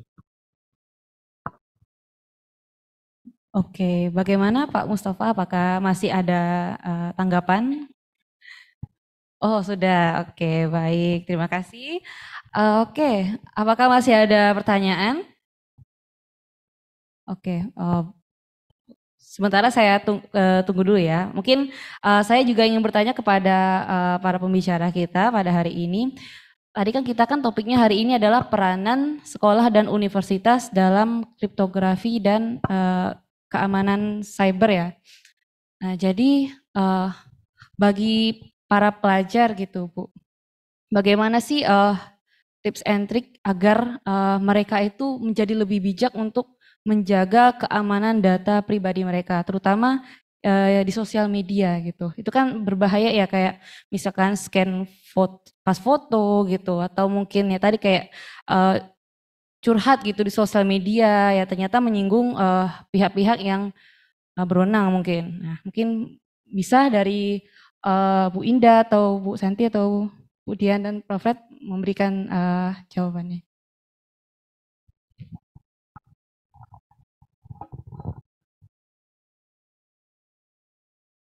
Terima kasih Mbak Aisyah. Mungkin sedikit menambahkan juga tadi pertanyaannya Pak Mustafa ya. Jadi tadi Pak Fred menyampaikan end-to-end encryption. Jadi kita juga kenal istilahnya yang tadi Pak Fred sampaikan itu, kalau dari A ke B, B ke C itu dibuka kemudian ditutup lagi, itu istilahnya link by link encryption ya. Jadi memang ada dua target enkripsi. Pertama itu adalah salurannya ya. Itu istilahnya kalau VPN encryption itu kan sebetulnya tadi bikin tunneling gitu ya. Jadi as if kita punya private network gitu pada public network. Jadi jalannya tuh jadi kayak kita masuk terowongan, ada lewat tunnel yang nggak bisa diakses oleh pihak lain. Nah, pada saat payloadnya atau datanya itu sendiri rahasia, idealnya juga di-encrypt. Jadi di end usernya di-encrypt dulu datanya, kemudian nanti pada saat dia dikirim itu juga jalannya juga di-enkripsi gitu. Itu lebih amannya harusnya seperti itu. Nah, jadi ini tambahan aja Pak Mustafa. Baik, lalu tadi pertanyaan kedua, bagaimana idealnya ya di sini khususnya generasi muda gitu ya, masih mulai dari anak-anak sampai dengan ABG gitu ya, menyikapi adanya perkembangan teknologi. Jadi memang ini peran dari berbagai komponen ya, mulai dari orang tua, kemudian guru, kerabat, lingkungan sekitar itu memang harus betul-betul mengawasi gitu ya, agar para anak-anak kita ini tidak salah dalam memanfaatkan teknologi. Nah, terutama ibu-ibu. Ya, ibu-ibu itu kan yang berhubungan langsung ini ya dengan anak-anak ya, kalau di rumah. Lalu kalau di sekolah berarti guru. Saya sering melihat gitu ya, ibu-ibu generasi sekarang gitu ya, karena juga generasi gadget gitu ya. Jadi dia asik dengan dunianya sendiri gitu ya, asik Facebookan. Yang penting anaknya supaya diem, akhirnya dikasih apa? HP juga gitu. Jadi dia nggak checking itu anaknya itu ngapain aja gitu ya, menggunakan HP tersebut, mengakses apa, itu tidak diawasi. Nah, ini sangat berbahaya. Sampai pernah waktu itu saya sedih juga itu ya. Jadi pernah di TV gitu ya, ada anak umur 5 tahun itu mengeluarkan unek-unek itu ngomong begini. Saking ibunya itu asik dengan dunia sendiri, jadi dia ngomong, mungkin kalau ibu saya diminta pindah ke surga, pertama kali yang diajak ke surga itu adalah laptopnya, bukan saya. Itu sampai seorang anak TK, itu ngomong begitu, kebayang nggak ya? Ya, jadi ini peran dari ibu ya, itu harus betul-betul mengawasi ya, karena memang jujur aja, saya nggak tahu ya dari sektor industri sendiri harapannya juga sebetulnya memberikan juga kontribusi awareness gitu ya ke masyarakat, tapi karena bicaranya bisnis gitu ya, sering muncul pop up gitu ya, yang anak-anak nggak ngerti langsung klik, ternyata masuk ke situs yang sebetulnya belum boleh diakses oleh si anak-anak. Jadi di sini controlling dari orang tua memang sangat penting. Lalu lalu peran kita sendiri sebagai pengguna teknologi itu apa sebaiknya yang dilakukan? Ya, kita tadi yang saya bilang, rajin ganti password. Jangan gunakan password yang mudah ditebak. Ya mungkin kita kenal istilahnya dictionary attack gitu ya, musuh bikin daftar common password yang kemungkinan banyak dipakai oleh orang, dia tinggal bandingin aja gitu ya. Dengan teknologi komputasi sekarang yang cukup cepat, itu peluang untuk akhirnya dia bisa berhasil menemukan password yang pas gitu, matching, nah itu akhirnya bisa dia masuk ke akun kita. Nah ini sangat berbahaya. Jadi sekali lagi peran orang tua, guru ya, dan kerabat di sekeliling yang kita sebagai orang tua tidak hanya mengingatkan anak kita, cucu kita, tapi juga mungkin anak-anak orang lain ya, murid kita kalau kita guru, itu selama kita bisa memberikan hal dan informasi yang baik untuk bisa mengarahkan supaya tidak salah jalan, itu sangat penting. Ya, jadi dari saya demikian, terima kasih. Monggo, kemudian ada.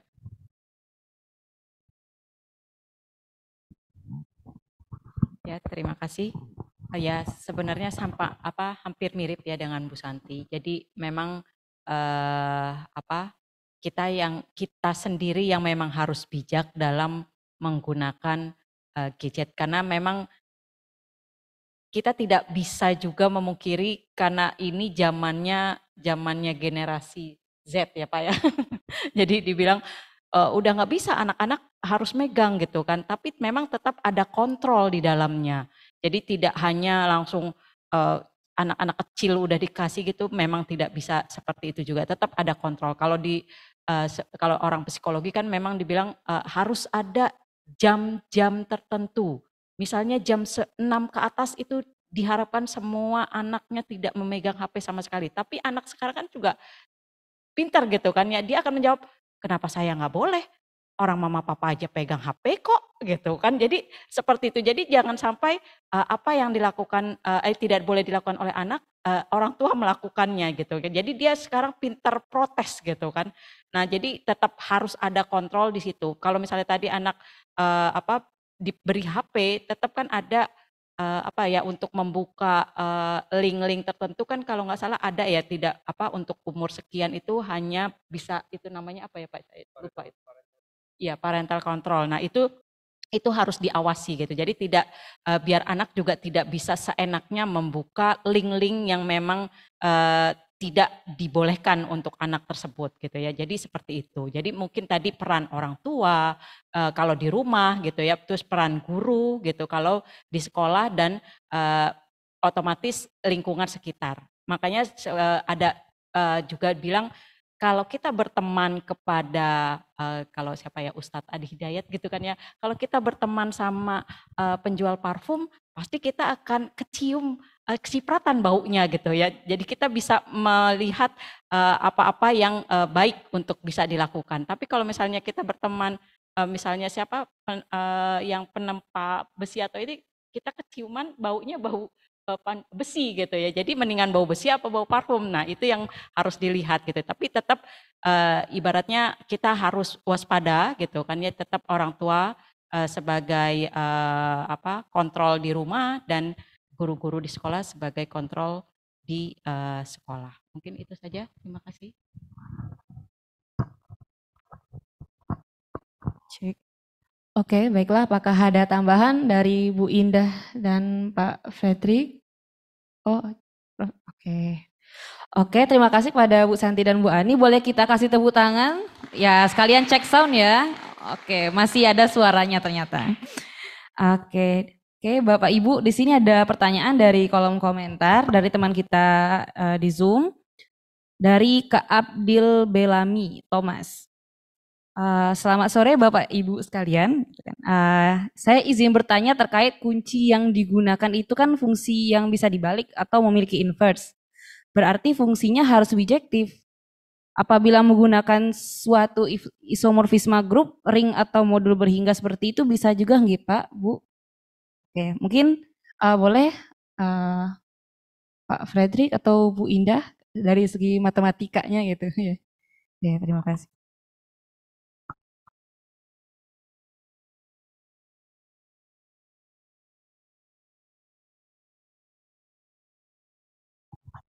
Ya, terima kasih pertanyaannya.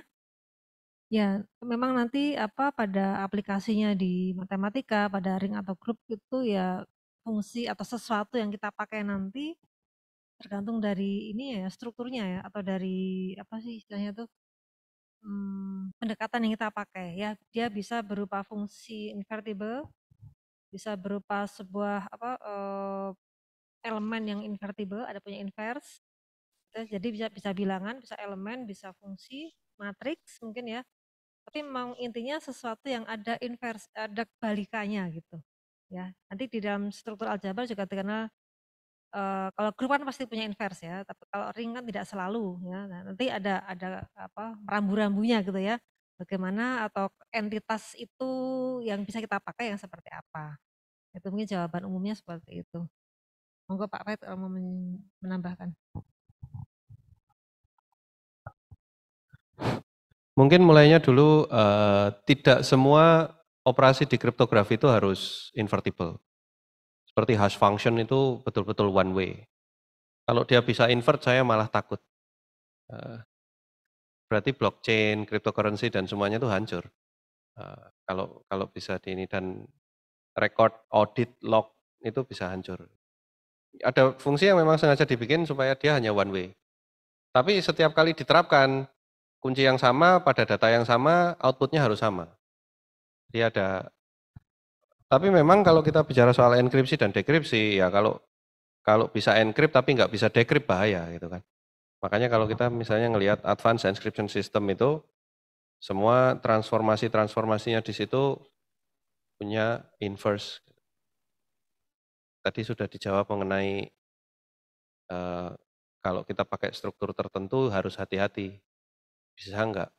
Makanya biasanya kalau kita bicara tentang crypto system, bagian pertama itu selalu parameternya apa, bagian kedua itu selalu bagaimana kita melakukan key generation, habis gitu encryption, habis gitu decryption. Nah di decryption itu cek pertamanya adalah yang kamu encrypt tadi bisa dibalikin nggak dengan dekripsi, kalau nggak bisa ya berarti crypto sistemnya nggak jalan.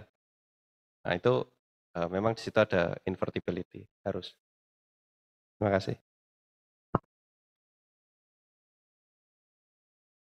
Terima kasih kepada Bu Indah dan Pak Frederick. Mungkin ini ada satu pertanyaan terakhir dari teman kita di Zoom, dari Kak Muhammad Bayu Wahyudan. Oke, dia ada 2 pertanyaan Bapak Ibu. Yang pertama itu adalah, jika data yang kita miliki sudah terlanjur bocor atau direntas oleh pihak lain secara paksa, langkah seperti apa yang harus kita lakukan sebagai bentuk penanganan pertama dan juga bagaimana menghadapi potensi ancaman lain, ancaman lainnya di kemudian hari. Lalu pertanyaan yang kedua untuk Pak Frederick, ini khusus untuk Pak Frederick, apakah perkembangan cyber security atau kriptografi di Indonesia masih tertinggal dibanding negara lain, misalkan Singapura? Dan apa yang menyebabkan kriptografi atau cyber security di Indonesia belum bergerak secara masif? Terima kasih. Oke, mungkin yang pertanyaan pertama, bagaimana cara menangani gitu kalau misalnya data kita sudah terlanjur direntas? Saya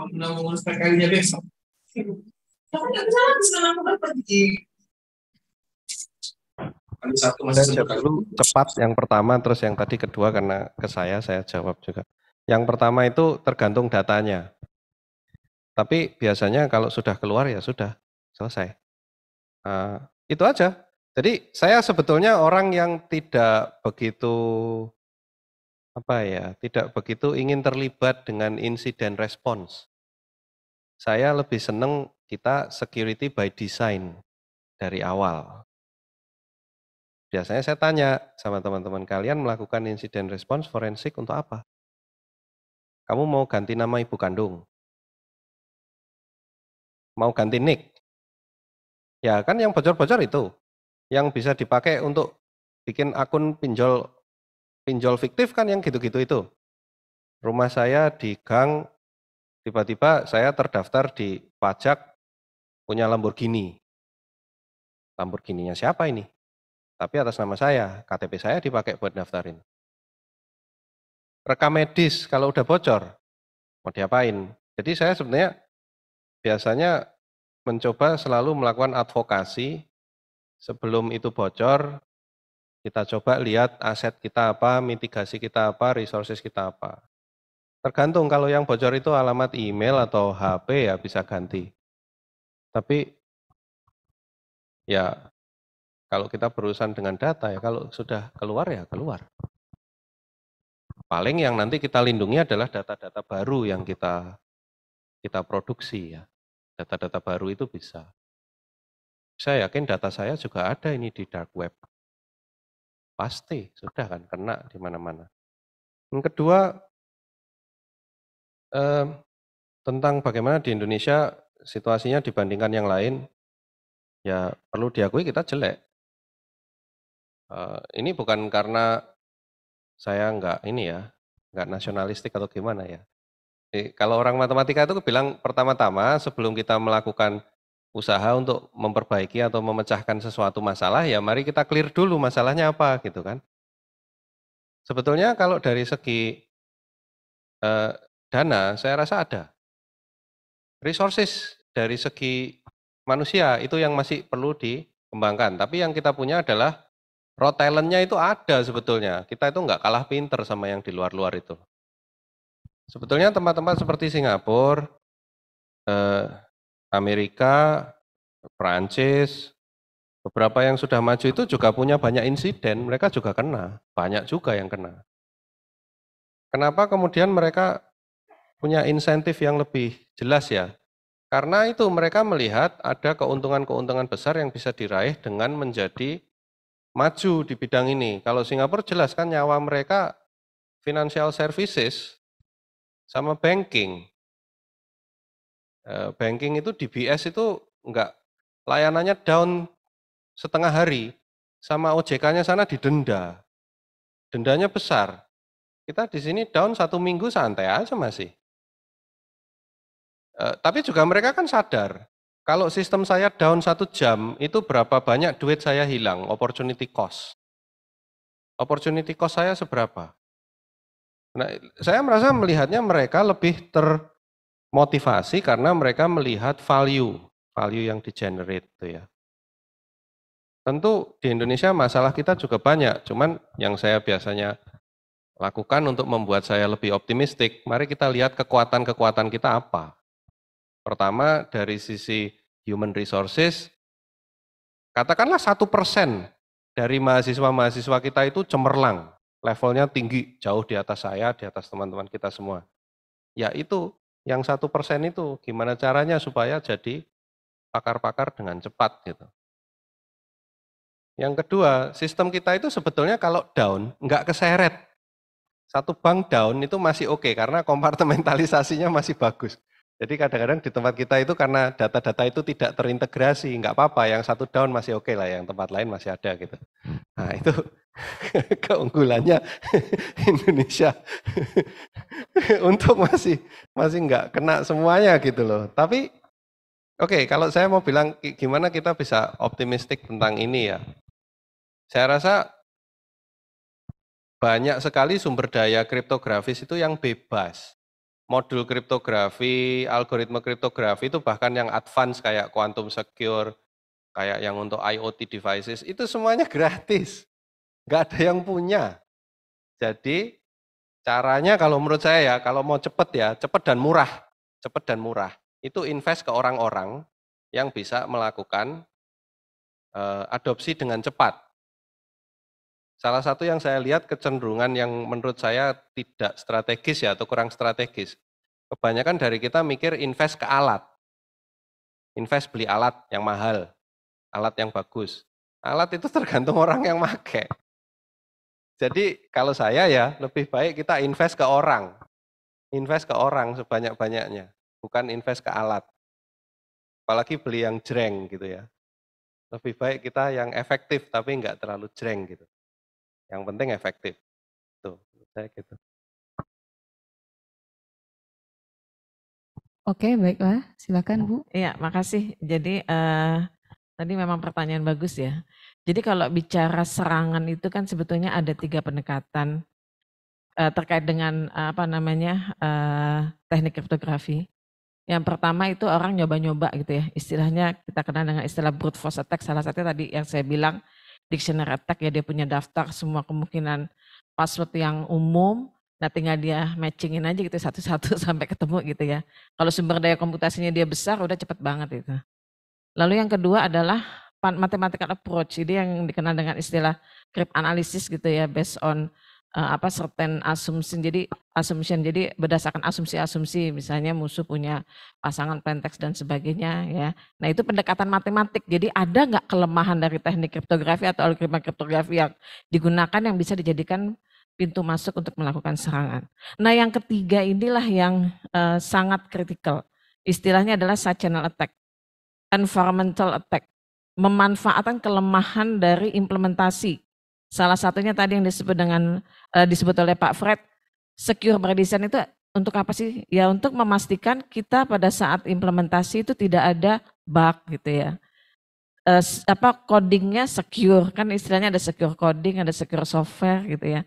Itu dipastikan karena kalau kita berangkat dari awal itu sudah memastikan contoh yang sederhana untuk sistem login pada saat registrasi gitu ya. Kita memasuk ke dalam sebuah sistem, kita kan pasti harus melakukan registrasi.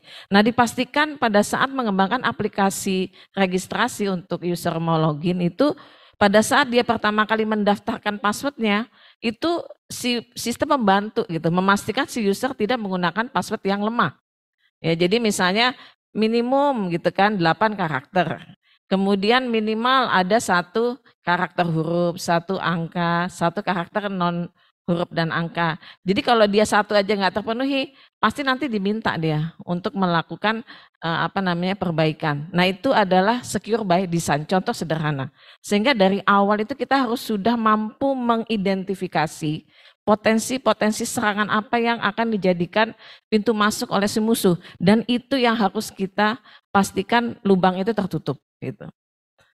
Lalu kalau bicara tadi data ya, kalau udah bocor gitu, ya benar sih ya Pak Fred ya, mau ngapain lagi gitu. Jadi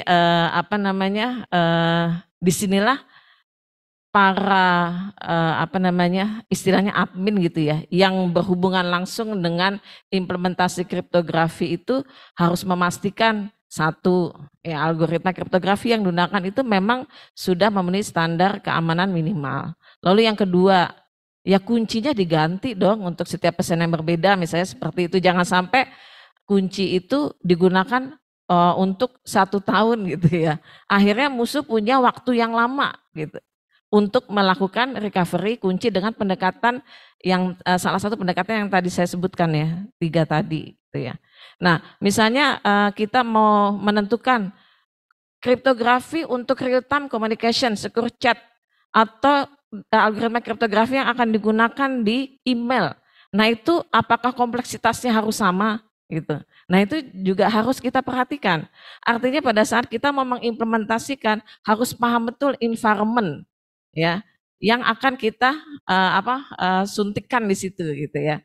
Nah kayak secure chat itu kan real time, berarti kan nggak bisa tuh dikasih algoritma yang sekompleks mungkin gitu ya. Nanti akhirnya yang ada delaynya 5 menit gitu baru terima beritanya apa, nggak mau pakai orang gitu ya. Walaupun itu algoritmanya kuat gitu, kriptografinya luar biasa, tapi kan nggak bisa, nggak visible untuk diterapkan. Tapi begitu begitu email itu kan masuk mailbox, harus dipastikan kuat itu algoritmanya. Karena kan nggak tahu kapan itu si usernya buka gitu ya. Jadi pada saat tersimpan di mailboxnya itu harus dipastikan menggunakan algoritma yang kuat karena musuh punya waktu yang lebih banyak dibandingkan dia mau melakukan recovery pada secure chat. Nah ini ya jadi banyak hal yang harus dipertimbangkan pada saat kita mau mengembangkan sebuah aplikasi dan pada saat sudah terimplementasi, maintenance-nya itu juga harus hati-hati ya. Jadi tadi yang saya bilang passwordnya harus diganti secara periodik, kunci juga harus dipastikan berubah setiap sesi gitu ya. Jadi kira-kira gambarannya seperti itu. Demikian, terima kasih Mbak. Oke, terima kasih Bu Santi. Boleh kita tepuk tangan sekali lagi? Oke. Mungkin untuk sesi diskusi dan tanya jawab kita cukupkan karena sudah terlalu sore. Tak terasa kita sudah berada di penghujung acara nih teman-teman. Saya Aisyah Nurvita Setiawan selaku moderator pada acara sore hari ini minta maaf apabila terdapat salah kata yang kurang berkenan di hati Bapak Ibu pembicara maupun teman-teman sekalian. Saya akhiri. Selamat sore. Wassalamualaikum warahmatullahi wabarakatuh. Oke, saya kembalikan ke Mas Saiful Ali. Oke, terima kasih Mbak Vita yang telah memandu acara menjadi sangat baik ini ya. Oke, dengan hormat kami mempersilahkan apabila para narasumber dan moderator ingin turun dari panggung dan melanjutkan aktivitas. Oke, beri tepuk tangan sekali lagi yang meriah kepada para narasumber kita. Kepada Bapak Ibu dan rekan-rekan peserta JS, kami persilahkan untuk mengisi form berikut, yaitu form daftar hadir. Dan untuk para peserta offline mungkin bisa juga mengisi dari form yang tertampil atau melalui kolom chat.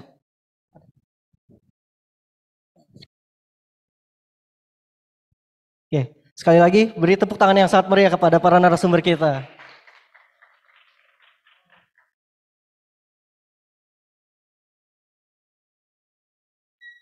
Bapak, Ibu, dan rekan-rekan peserta AJS yang kami muliakan, sebelum menutup seminar, akan ada beberapa pengumuman dari Kepanitiaan Lomba Matematika Nasional UGM ke-34. Kepada perwakilan Panitia Lemnas dipersilakan kepada Saudara Sadam Aditya Hartanto.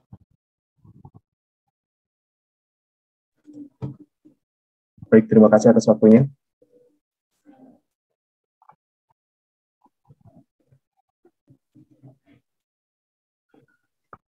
Selamat sore seluruh hadirin sekalian. Terima kasih atas kesempatannya untuk menyampaikan sekilas informasi terkait LMNAS 34 Semestika 15. Mungkin tanpa berbasa-basi, yang pertama adalah Seminar Nasional Matematika 15 atau yang disingkat Semestika 15.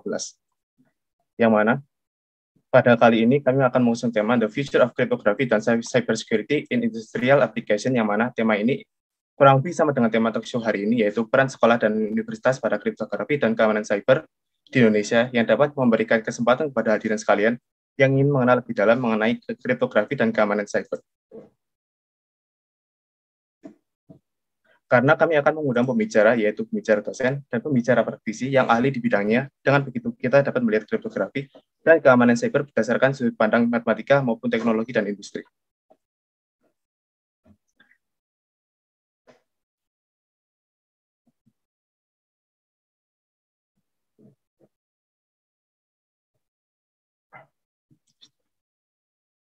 Yang selanjutnya yaitu Lomba Matematika Nasional ke-34 atau yang disingkat LMNAS ke-34. Pada tahun ini, LMNAS ke-34 akan mengusung tema Discovering the Beauty of Mathematics Through Creative and Logical Thinking. Yang mana, untuk pelaksanaan LMNAS ke-34 ini, pada tanggal 29 Oktober 2023 akan diadakan babak penyisian LMNAS ke-34. Pada 19 November akan diadakan babak semifinal dan final LMNAS ke-34. Dan pada 12 November akan diadakan babak grand final LMNAS ke-34. Mari kita bahas lebih lanjut babak-babak yang ada pada LMNAS ke-34. Yang pertama, babak penyisian LMNAS. Soal pada babak ini terdiri dari 25 soal pilihan ganda dan 5 soal isian singkat dengan waktu pengerjaan 120 menit. Pengerjaan soal dilaksanakan secara daring melalui platform ujian daring. Yang selanjutnya babak semifinal, yang mana pada babak ini diikuti oleh 75 peserta yang dinyatakan lolos dari babak penyisian. Soal pada babak semifinal terdiri dari 20 soal isian singkat yang dibagi menjadi 3 bagian, yaitu bagian pertama, kedua, dan ketiga. Pengerjaan soal dilaksanakan secara luring di FMIPA UGM. Pada babak ini akan diambil 30 peserta dengan nilai tertinggi.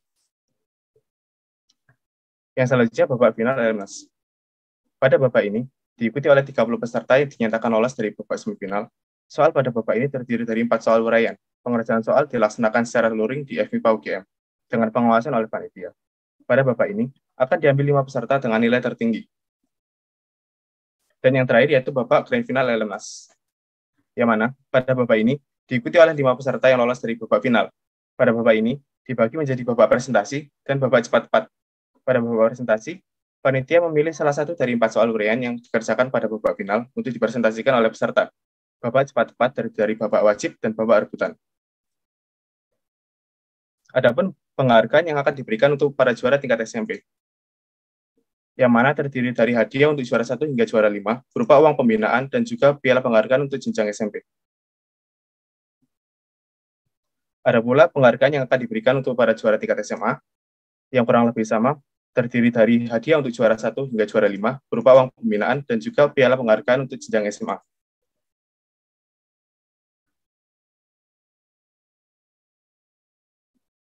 Sekilas merupakan dokumentasi keseruan dari puncak Elemnas 33 yang diadakan tahun lalu.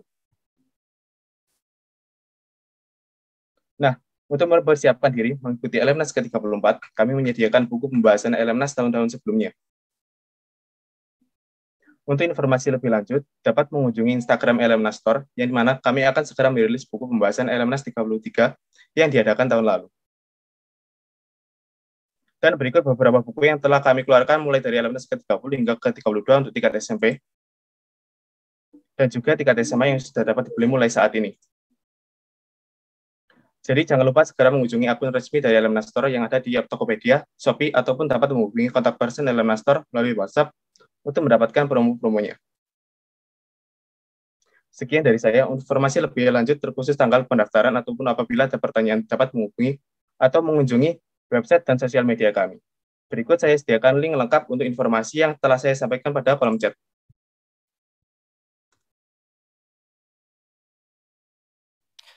Oke, terima kasih kepada Saya kembalikan ke MC. Oke, terima kasih kepada panitia Elemnas. Berikutnya, Bapak, Ibu, dan rekan-rekan peserta AJS yang dimuliakan. Demikian akhir dari agenda seminar. Saya mewakili seluruh panitia kegiatan memohon maaf apabila dalam penyelenggaraan terdapat kekurangan atau hal yang kurang berkenan. Kami ucapkan terima kasih kepada seluruh pihak yang turut mendukung penyelenggaraan AJS. Kami sangat berbahagia atas menyambut Bapak, Ibu, tamu undangan, peserta sekalian. Saya Saiful, mohon izin untuk menutup kegiatan. Pasang pompa di rumah nyonya. Sampai jumpa di AJS selanjutnya. Salam penutup. Assalamualaikum warahmatullahi wabarakatuh. Waalaikumsalam warahmatullahi wabarakatuh.